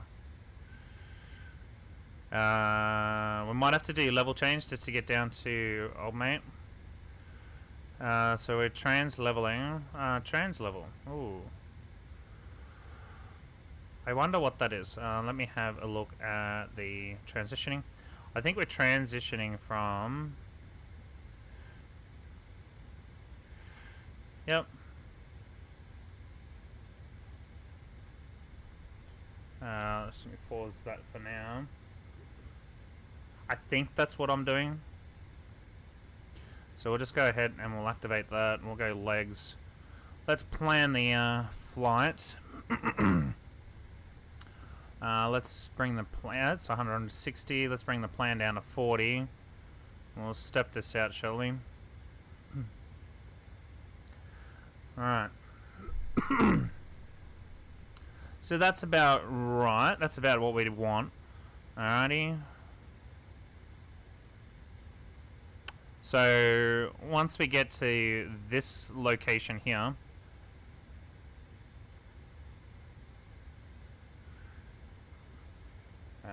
now you can see how the line has kind of just given us a direct. We kind of don't want to do the direct.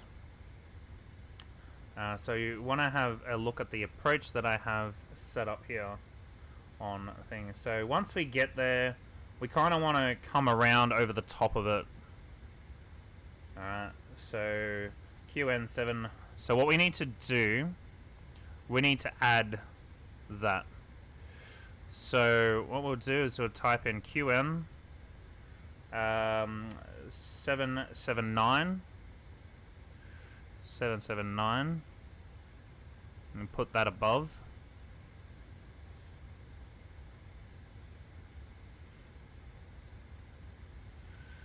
There it is. So QN779 is there. And then we want QN774.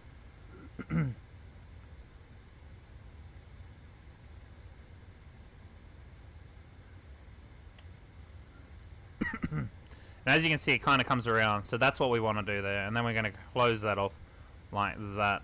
Like so. Let's zoom on in and see if that is what we kind of wanted. Yep. Okay, cool. So now the aircraft should autopilot around that area. And if we have a look here, 6,700 or above, which is great. And then we start descending as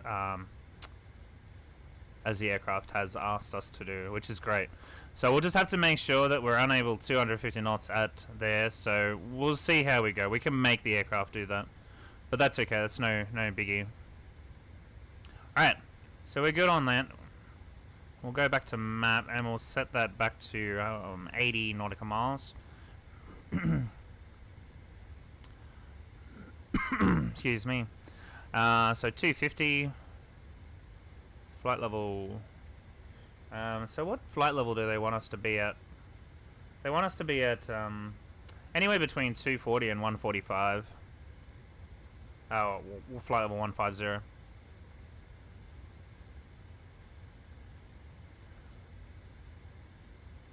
Yeah, that's okay. That's all good.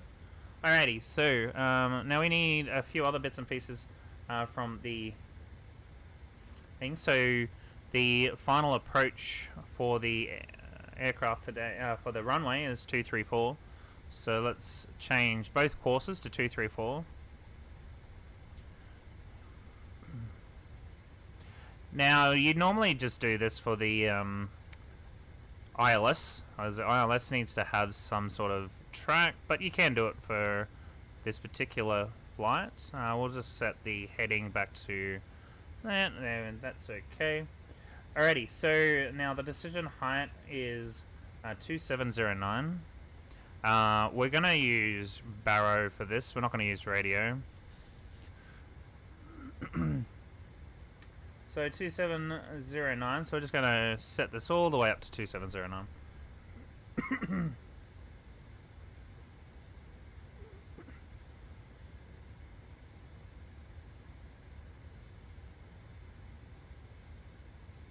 That's a long way just to set these little dials up.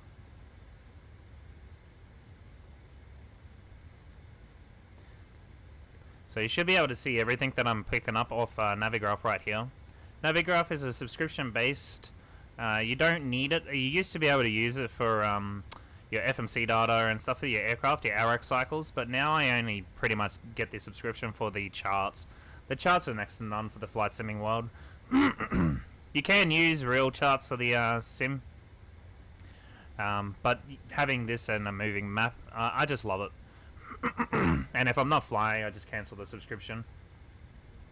So it's not too bad. But if I'm flying, I just keep it. It's pretty self-explanatory. Alrighty, so missed approach, as you can see, missed approach comes out and about. So I kind of don't want to do the missed approach if I can get away with it. Missed approach today will be 4,000 feet. So what I want to try and do is I want to get the aircraft to 6,700 for the descent.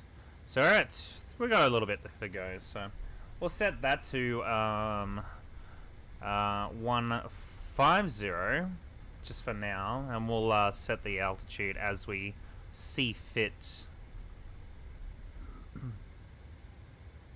When we're coming in for landing and all that sort of stuff.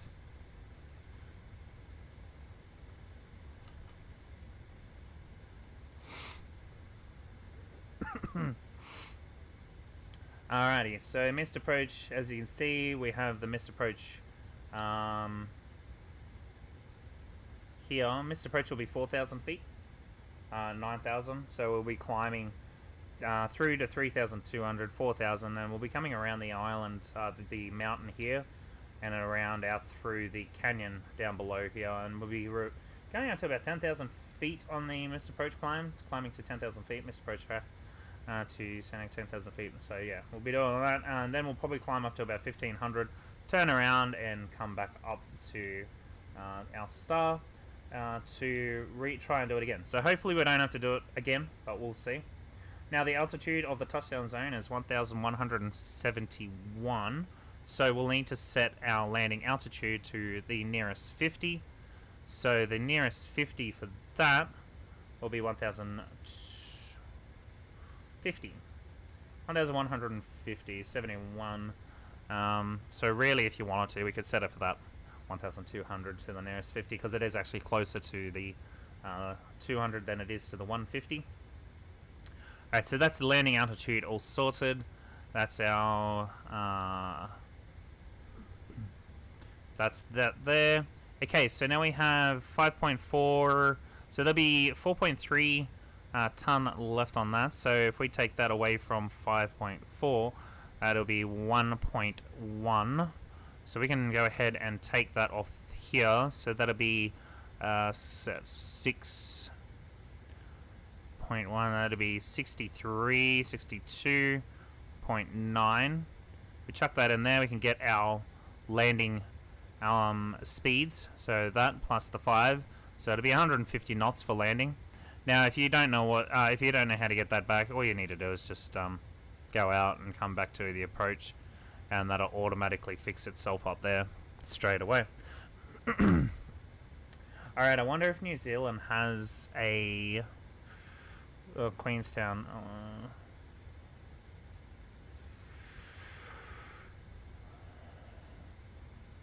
126.4. So the runway is 1,777 meters. Now they're saying it's 1,891. Now I don't know which one's correct.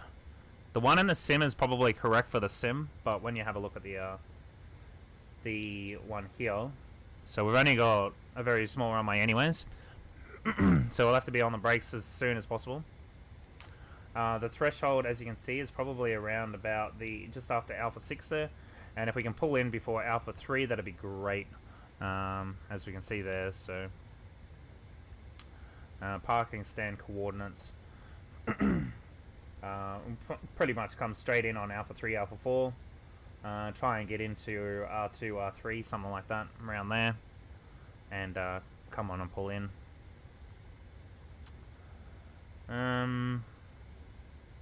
VOR, DME, sectors. So the VOR in Queenstown is 113.6, so we'll grab that. 113.6. Now, I'm not 100% sure if this is actually going to work. I haven't been too successful with VORs of late. We won't get it out here over the mountains, but we should possibly get it around here for a bit, and then we'll lose it, and then we'll get it as we come back in again. So now we'll set VMC up and have IMC ready. Now I know the touchdown zone is 1,171. Enter, and we know the length of the runway in meters is 1891. So we'll use the one on the sim. 1891. So we use the one on the sim so the aircraft knows what's going on. So that's for the heads-up display that we'll be using coming into landing. We'll set up our descent winds now, forecast page, and then we'll request. This is really good. We don't actually have to do it ourselves. But if you want to do it yourself, you can pick up the charts. I'll quickly show you while that's loading. So if I go to display, we'll just bring over that and we'll hit display there. So if you want to find the winds in the flight plans, now these can change over time as well, so don't expect these to actually be there. Just trying to find the winds now. Wind information, here they are. So if you want to find your winds at descent, these are the winds here. So they should reflect what's actually in the sim at the moment. So as you can see, flight level 350, 246 at 21. So that will be at our descent there. So if we go back and have a look at the... So I'll just minimize that for a second. Nope. That's the wrong one. I'm doing the wrong one. Hang on a second. That one. So just minimize that for a second. I did it again. I did it again. There we go.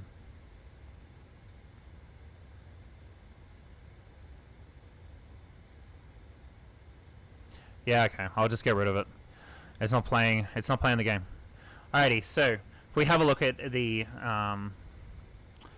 one here, once we load it in, it should have a couple of details here, and it'll give us 250.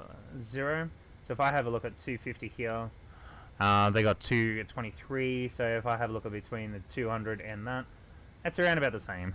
Have we got a 1,500, 17 knots? Yep. So this is actually picking the winds up straight out of VATSIM as well, out of live weather. So that's pretty cool. We don't actually have to do it, but what I just showed you before is what you could use if you wish to use it. So not only does it have that, it also has the temperatures and stuff. And as you can see, the ISO deviation is -2 for today, which we can get the Q and H for the... just kind of grab it if I can. I can't remember if I've ever bookmarked this. I use a different type of weather information these days for flight simming, because the other one I haven't been able to get into as of yet. I can't be bothered sorting it out. It's called Weather and TAF, and I apparently do have it. I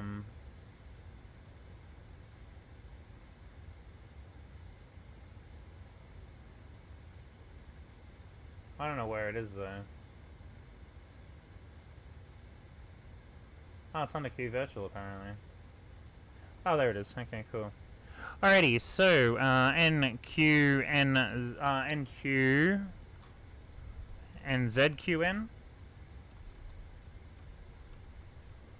net Queenstown International Airport.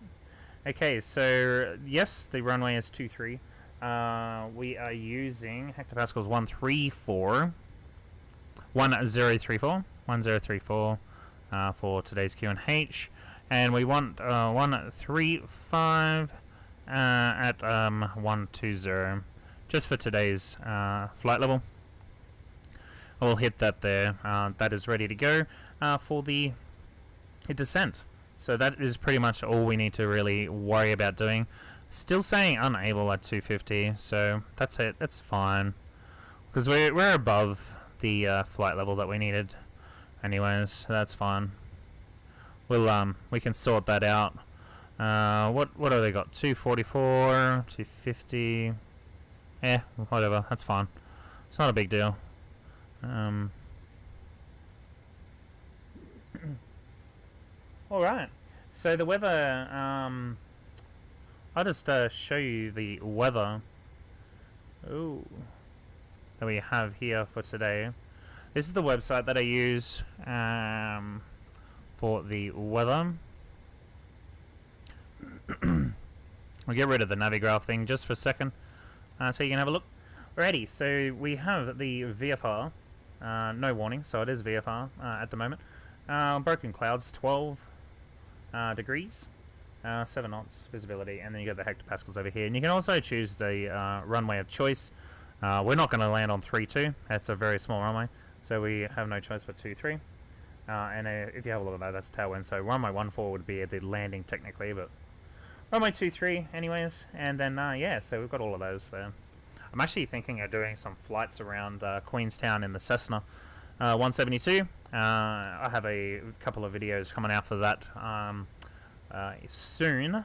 I haven't got around to making them yet because yeah, things just haven't gone the way I wanted it to in the past. But yeah, anyways, that's the website that I use. It's just matter-taf.com, and yeah, you can use that for your simming needs. So yeah, that's that.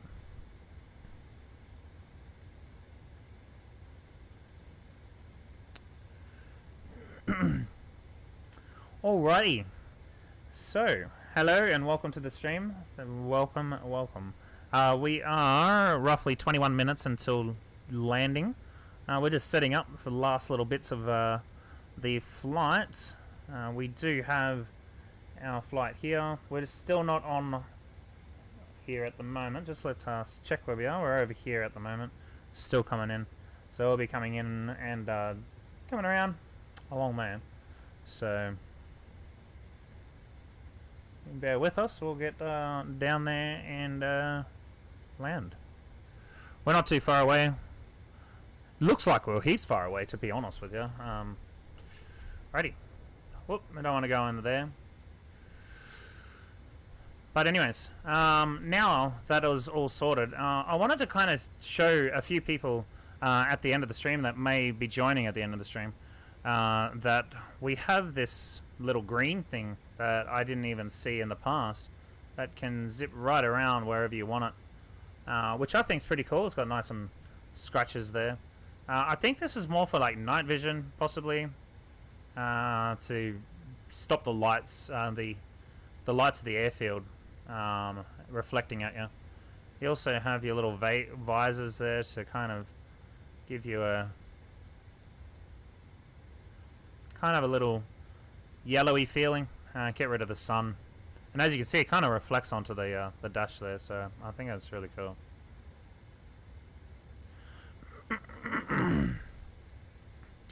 Alrighty, so the next thing we're going to be doing, we're going to be going, I reckon we'll hit up 3 today. Auto brake 3. And we're going to hit continuous on the engines. That's already much all good, all good.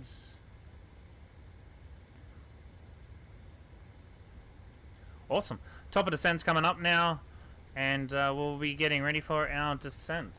So looking forward to finally getting out of this 2.5 hour, well, almost, by the time we land, it'll be 4.5 hour stream, so. Oh, big stretch for a little boy. And then, yeah, so we'll be doing a lot of this manually because there is no auto land features at Queenstown. So it's been a while since I've been to Queenstown. I really hope I land this perfectly. I've been trying to do manual landings for a little while in the 700. Now the 800 is finally here, so yeah, looking forward to landing this, getting a nice feet per minute landing, and we'll see how we go. Cross fingers. So we are sitting on 80 nautical miles, so that'd probably be 40, 25, I believe that is. That'd be 30. So yeah, we're about 28 nautical miles from top of descent. Now if we have a look down here at progression, top of descent 27, 28. I said about that. 28 nautical miles from top of descent.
Alrighty, here we go, guys. Please make sure your seat backs and tray tables are in their full upright position. Ensure that your luggage is stowed below the seat in front of you or in the overhead bin. Keep all electronic devices turned off until we arrive safely at the gate. Thank you.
Alright, looks like we're descending pretty rapidly here, so I'm going to go ahead and swap out the speed back to VNAV here. So we can get this aircraft down on the ground a little bit better. Alrighty, we're finally getting somewhere now. Alrighty, cool. How you going, Paul? Ah, the meta. Hang on a second, mate. I got the meta from a website. Now, I did show it in the stream. Not too long ago. Let me just pick that up for you, Paul. There's two places I get it. One, I get it from an IRL website, which I try not to use. I use NAPES here in Australia, but that's for my IRL flying, and I try not to use that here on the stream or in any of my videos, for that matter, because I don't want people using it and getting familiar with it and then accidentally like posting something that they shouldn't post or activating something that they shouldn't activate, and then have search and rescue come looking for them. So yeah, I try to find different aspects of it. This is the website here. I'll just get rid of a navigraph here for you, so you can have a look at it. This is the website here. It is meta-taf.com. Yeah, I have this here, and then you just type in. Basically, you can have a look at all the meta around. It does all over the world, and you just type in what your code is, your ICAO code for the airport, and then yeah. So that is the meta right there. You can select which runways you want to see which runway you should take off from. We're landing on 23, as you can see. We have a left crosswind here. The wind is at 7 knots, so we'll probably have a crosswind at about 4 knots. Here, say, as you can see there, 4 knots crosswind, 6 knots headwind. But yeah, it's got all that stuff there, and you got your hectopascals there, and I believe it will show you if you change it somewhere, it'll come out up in inches. But that's the actual one there. And this will also be in the sim itself. So yeah, so that's what I use there. That's no worries. Apart from that, yeah, so that's how I get the TAF meta for Queenstown. If there's any other questions, yeah, so the website, I'll go ahead and type it in. Actually, I'm going to do one better. I'll just copy and paste that one in there. That is the exact one for Queenstown. But there is other ones that you can use. Obviously, you can put any sort of TAF there whatsoever for you. Yeah, so... But anyways, without further ado, what do we got here? Let me just set up my track IR. We'll get rid of those, making it a bit dark in the cockpit. But yeah, I'm gonna have to do some night flying because I got this like really cool thing that I seen on departure. It's for night landings, night takeoffs. So yeah, it'll help immense with the amount of lights in the game at night time. So alrighty, so I'm gonna just double check to see what our landings are. We're actually below.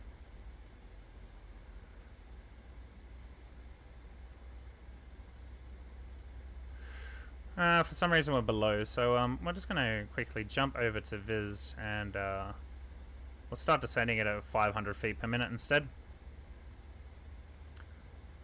And let that come up, let that catch up with us. So here's New Zealand, nice and frozen out here on the ocean down here, so it's pretty goddamn cold at the moment. So we'll just monitor the icing. We don't have any icing just yet, so we'll just keep an eye on it. Yeah, no worries, mate. There's quite a few places. I use a different method for myself because it's for real flying.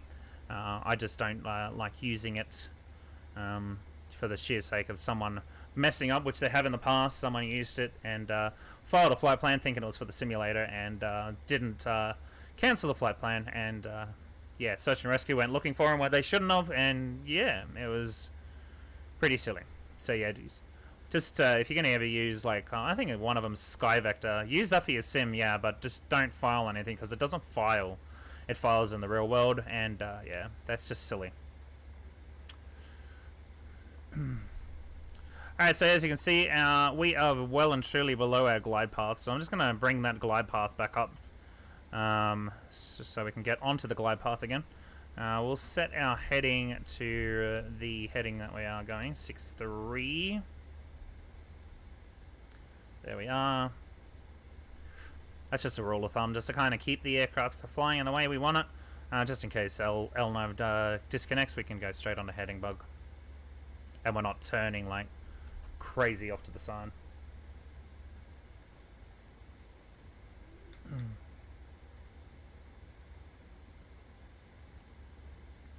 So I've stated this before, Queenstown is a captain-only landing.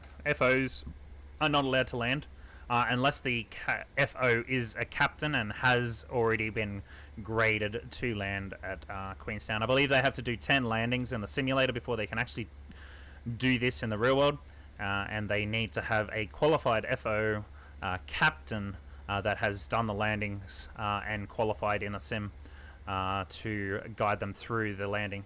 So no FO, non-captain FO, so if you're just a brand new FO straight out of the books, you are not allowed to do this landing. So yeah. One of the 10 most dangerous landings in the world, actually. So there is quite a few other ones. This is one of the 10. I don't know where it kind of... It's probably not as dangerous as you think. I think it's just all the mountains that you got to kind of get in and around. Papua New Guinea has probably got the most dangerous airfields out there. But yeah, we're not going to get a 737 in there, so we're not counting those ones. But yeah, so when it comes to 737s, yeah, this is one of the most dangerous. There is other ones out there that I haven't tried yet that the 737 lands on. I think there's a couple on Alaska.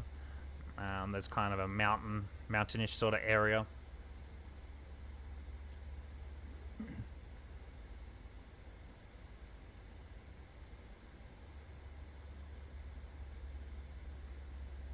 Yeah, I've done quite a few landings back on Prepared. I've done quite a few landings, Queenstown landings with the A320 back before we had the 737. I used fly-by-wire quite a lot over at Queenstown. So this will be my first landing on runway 23 in a while. Normally come in on runway 14, which is a little bit more hairier of a landing because you kind of like have to zigzag around the mountains to get it. This one you just kind of follow a straight stream right around and then bam, the runway's in front of you. Now, going off what the weather was like, it looks like there's going to be some clouds down there, but not a lot to hinder my visual approach, which is good. It's a nice chilly cold morning by the looks of it down there. We have a look outside. I'll just get the head tracking going. I like when you look inside, it kind of blurs out the outside, so you kind of focus inside, but when you look outside, it focuses out. But yeah, I'm actually blown away at how wintry it is still in the sim.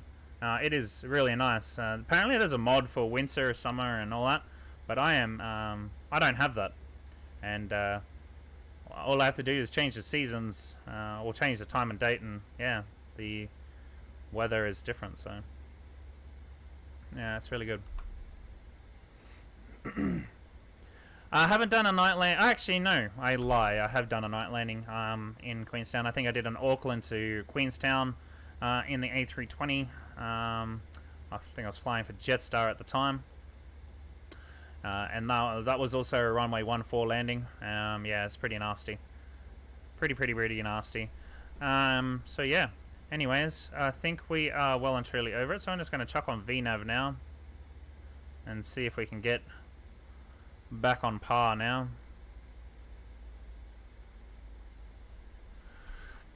Alright, so let's just double check where we're going. We'll chuck on Navigraph. Alright, bring up Navigraph there. As you can see, so that's where we're coming in on. I'll just zoom on in a bit, and we'll be coming in and around and around there. So what I have, we got this one here. There we go. So we're following around the waypoints here. If you don't know how to add these waypoints in, that's pretty easy. You just type in the waypoint and put it in over the top of that one, and then it makes like a kind of little circle. So if we have a look on the sim here, we'll go to plan just to make sure that's in it and all sorted there. Nope, that's not it. We'll hit legs. We'll step it around, and as you can see, we're making the lovely turn around the outside there. So we go on QN 77.9, QN 77.4, and then around and following the creek bed around. So I think we're at 8,700 the whole way around, and then 6,700 round to 3,000, which will probably stay at around 3,000 the whole way until we come in to the airfield there. So yeah. Whoop. It's all happening. It's all happening.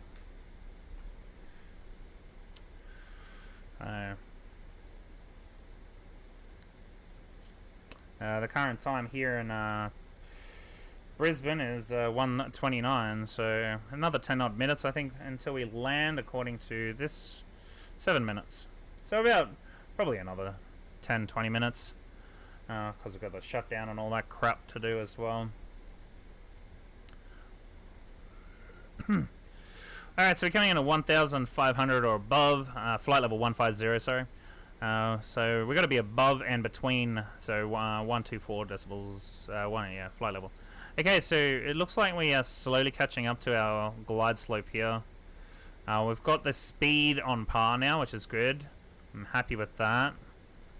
We're going to set our heading to 1070.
Now, I don't know why I keep saying 18,000 feet. I'm going to have a look at what is going on with that.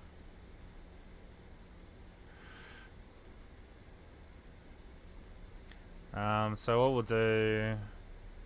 Pretty sure QNH over here is 11,000 as well.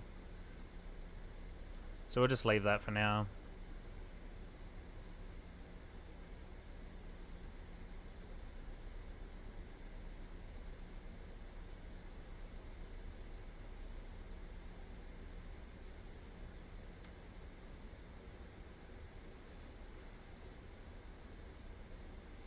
So this is going to be crazy. I'm going to hand fly this from the start of the approach. It's going to be a crazy one for me to try and do. Alright, so we'll set the flight level now. Whoopsies. 70. We'll set the flight level down to 6,700.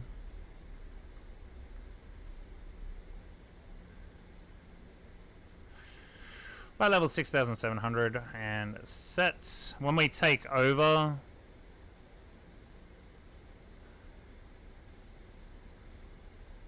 yeah, it's gonna be my first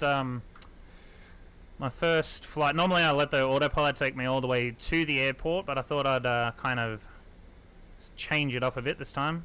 All right, well, so we'll set the heading to 120 now. 120 on the clock. There you go.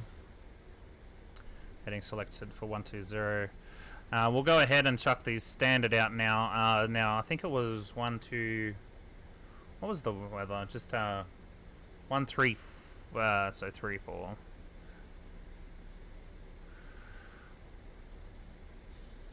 right, I'll set the standard now. Get that all sorted. We'll see how we go.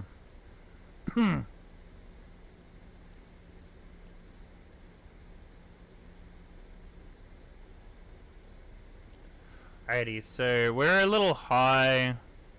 So all we'll do is we'll level change.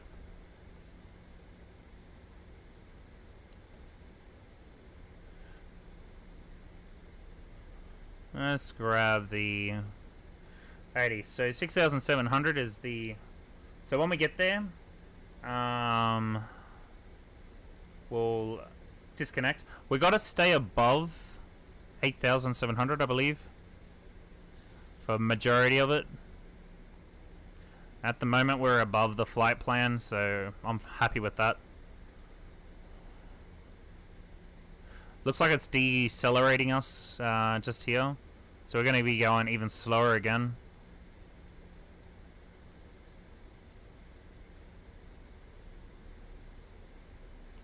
So we're going to be decelerating before the next waypoint.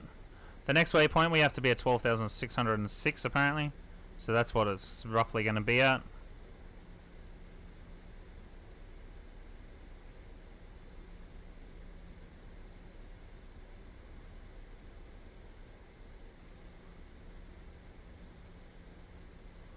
Alright, we'll arm the speed brakes now armed. I don't think we're going to need the speed brake by any chance.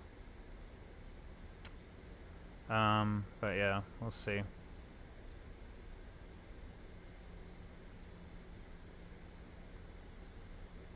Now if I do that, you'll be able to see it on the actual map here of what Queenstown looks like. So we're kind of coming in and around, and then there's like a little canyon around here that comes around in on. So we've got to stay above 9,000, I believe. Yeah. So it'll be at 10,000, so that's no problem at all. Alrighty, so we are well and truly out, so I'm going to just chuck it back on VNAV now. Let VNAV take over, try and get us back on par. We're at 17 below, which we are. We're well and truly below. We've got to be at 11,000 here. So we'll let that settle down. We'll chuck that one back on like that and zoom it in so you can see the landing. And we might put that at the bottom left of the screen, just so it doesn't impede any of the visualization of us landing. So I'll just move that down there. Alright, so Queenstown, here we come. Alright, so we've got less things to worry about. Landing lights on, lights all on, done. We got our flights in continuous. I'm going to go ahead and turn the APU on just in case. Any power outages. You don't need to do the APU on a visual landing. Now if we have a look just out here, Queenstown is just down there. Most of the one-way 1-4 landings, you come in from the back out here, and you kind of weave in around the, there's an island just there, you kind of weave in around the island, and you land on runway 14. Well, we're going to be coming in and around that, like little gorgy canyon type thing out there, weave around and zip through. I think either we come either on the right-hand side of that mountain there, or on the left. I think it's the right-hand side, I'm not 100% sure, and then we land straight there. I think it is in between that small mountain and the big one, and then land on T3 on the opposite end of the runway.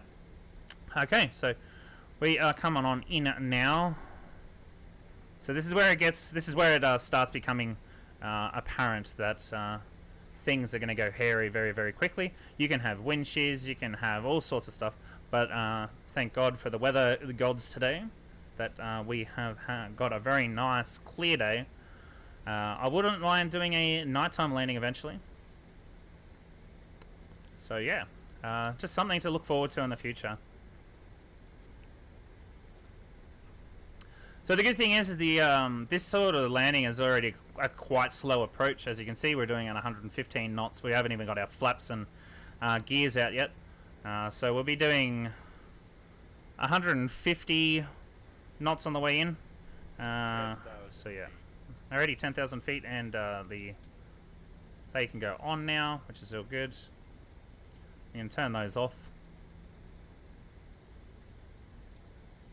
Bring that into 10 degrees, just so I got an idea of what's happening. So 6,000 and above, 6,700 and above.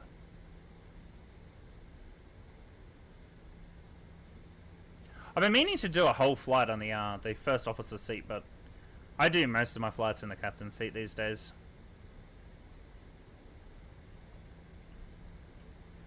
If there was ever an add-on where you have to like kind of work up to being a captain, yeah, I'll definitely fly in the first officer seat for a little while and just be like flight monitoring, which will be absolutely brilliant.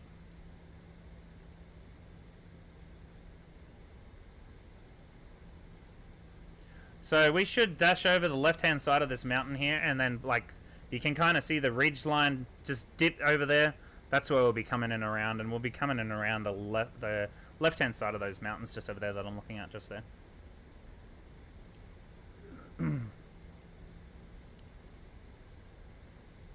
Alright, so we're just going to pull out the speed brakes for a second here. I totally forgot we had some wing views that we can have a look at. And holy god, New Zealand is just an amazing little like just a really good little island to fly around. I'm planning on doing some flights in the Cessna 172 Enhanced Edition that you can get from Just Flight. So watch out for those videos. Whether I do them today or in the next couple of days, I'm not 100% sure yet. I've been in the flight sim for the last 4 hours now, just over 4 hours. 4 hours 16 minutes by the time we land, 4 hours 30 minutes. So I think I'm gonna go have a break and go play something else. Lovely wing views right over there in Queenstown. The lovely little lake over there. Queenstown will be just an amazing airfield to learn how to fly.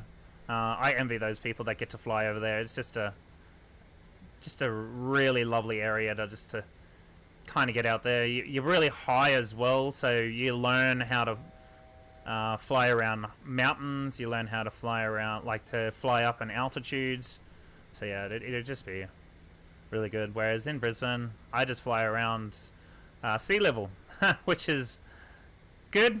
Good training, good, nice and calm and stuff. But I reckon flying around Queenstown would be just an amazing feeling. Alrighty, so we're going to go ahead and set the altitude. Once we hit 6,700 and the pass there, we're going to continue descending at 1,100 feet per minute. And then I'm going to go ahead and set the... So we're going to be going around here to the left. So autopilot now goes off, just like that. I'll set the missed approach altitude to 10,000. We'll set our heading to 234. I don't want to be descending too rapidly here.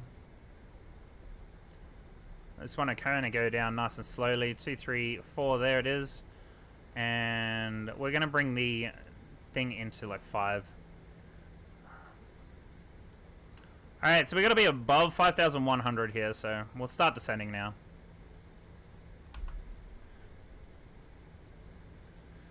No, I'm not 100% sure. I don't think I have the custom scenery for Queenstown. I do plan on buying all the scenery from Orbix. I have started with Brisbane, Adelaide and Sydney, because Sydney and Adelaide were on special the other day, but I will be getting scenery for New Zealand, and I'll be also getting scenery for the rest of Australia. Alright, so we're coming around 1,100 or above, so we are... We don't need to listen to any of that. We're still good. 1,100, 5,200 there. So we're good. I'm going to go ahead and arm that. We'll continue descending at around about 1,100 feet per minute.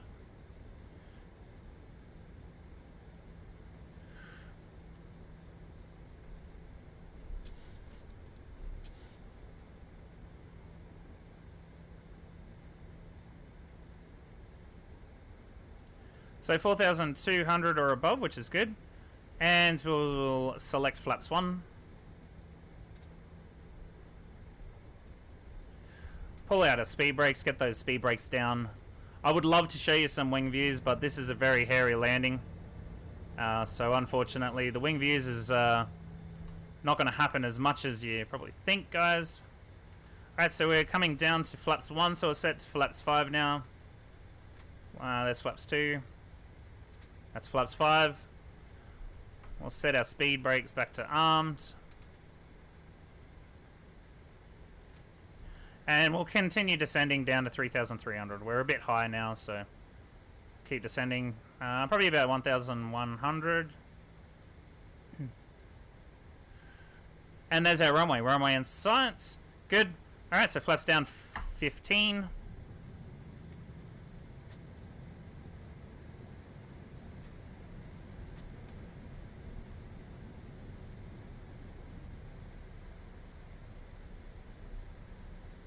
Chuck out our speed brakes. We're going to descend quite rapidly here. We may have to go around, which I don't really want to do because I've been here for so long. So we're going to descend a little bit faster than normal.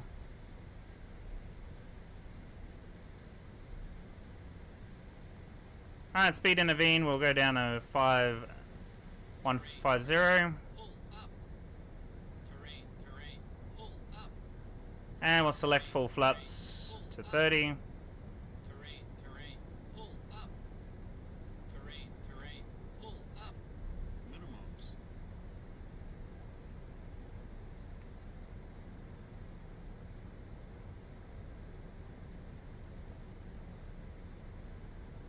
Crazy high landing. Normally I'd probably go around by now, but at the end of the day this is a sim. 1,000.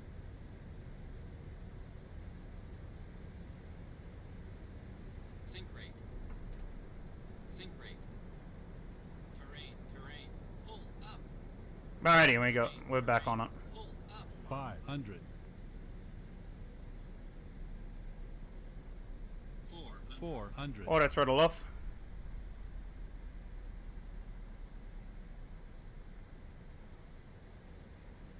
300.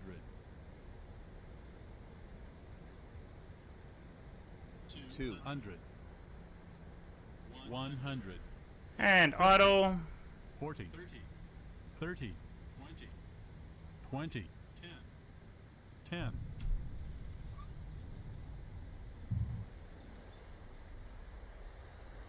Max braking.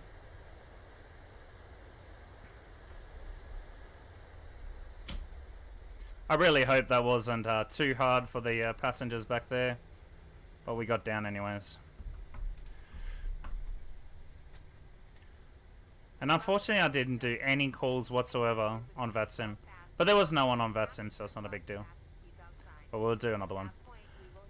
Queenstown, Qantas 121 is vacating the runway, heading to R stand 2. And there's a car in the front of it, so we'll head to a different stand. Actually, I think this is the Queenstown freebie. Pretty sure Queenstown had a freebie.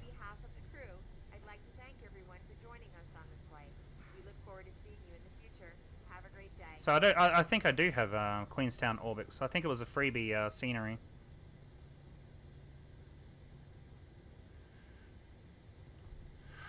Alright.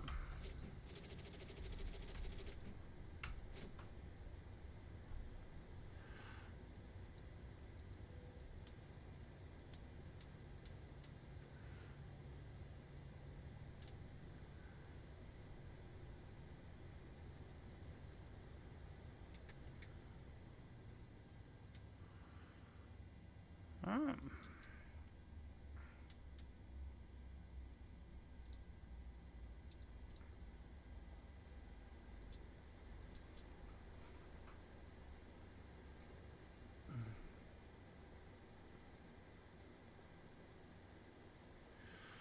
Well, we are here. Home sweet home, ground services. Jetway, we're going to see stairs.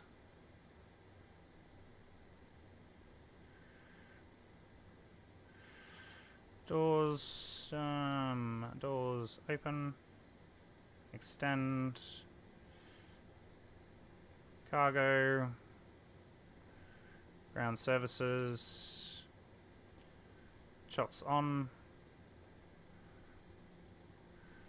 0 passengers.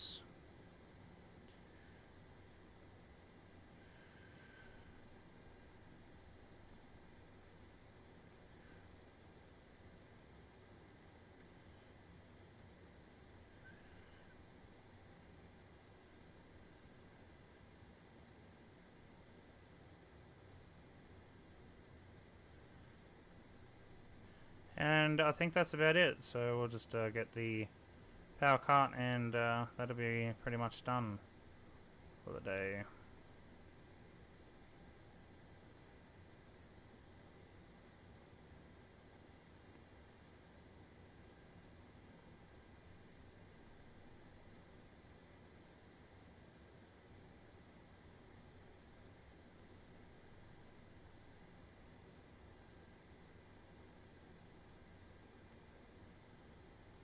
Now I kind of have a feeling. The door's still there. Doors hasn't opened yet. That landing was a bit too nasty. Ground power's in.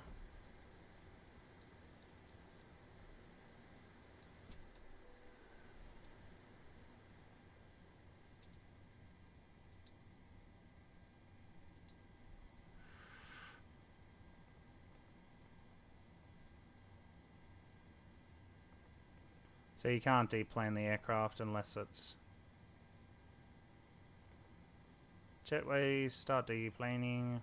Is there a jetway here? I don't know. Let's just start. I wonder if that... Oh, the air stairs might be part of it. Okay, cool. Connecting, and then the passengers... Do we not have another... Oh.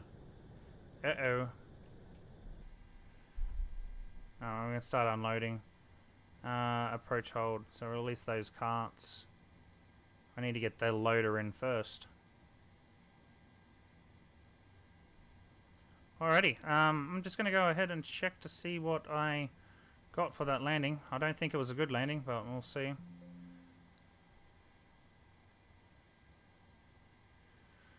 Alright, I'm on dashboard.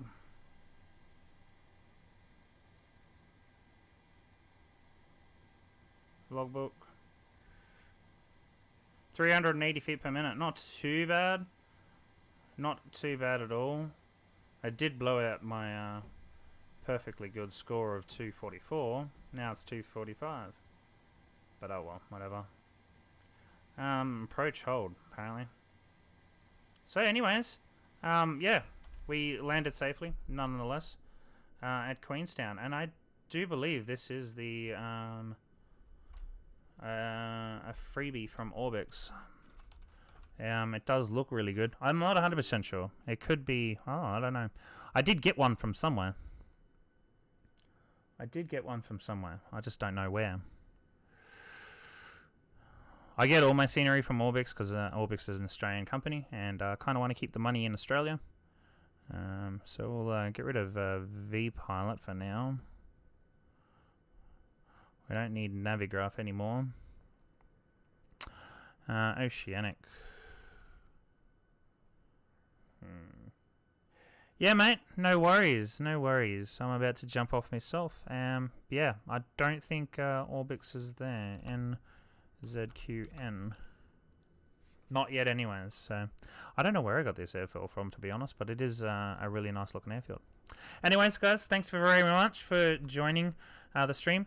And until next time, yeah, we will probably be doing another one from here to Auckland. So enjoy and see you next time. Bye.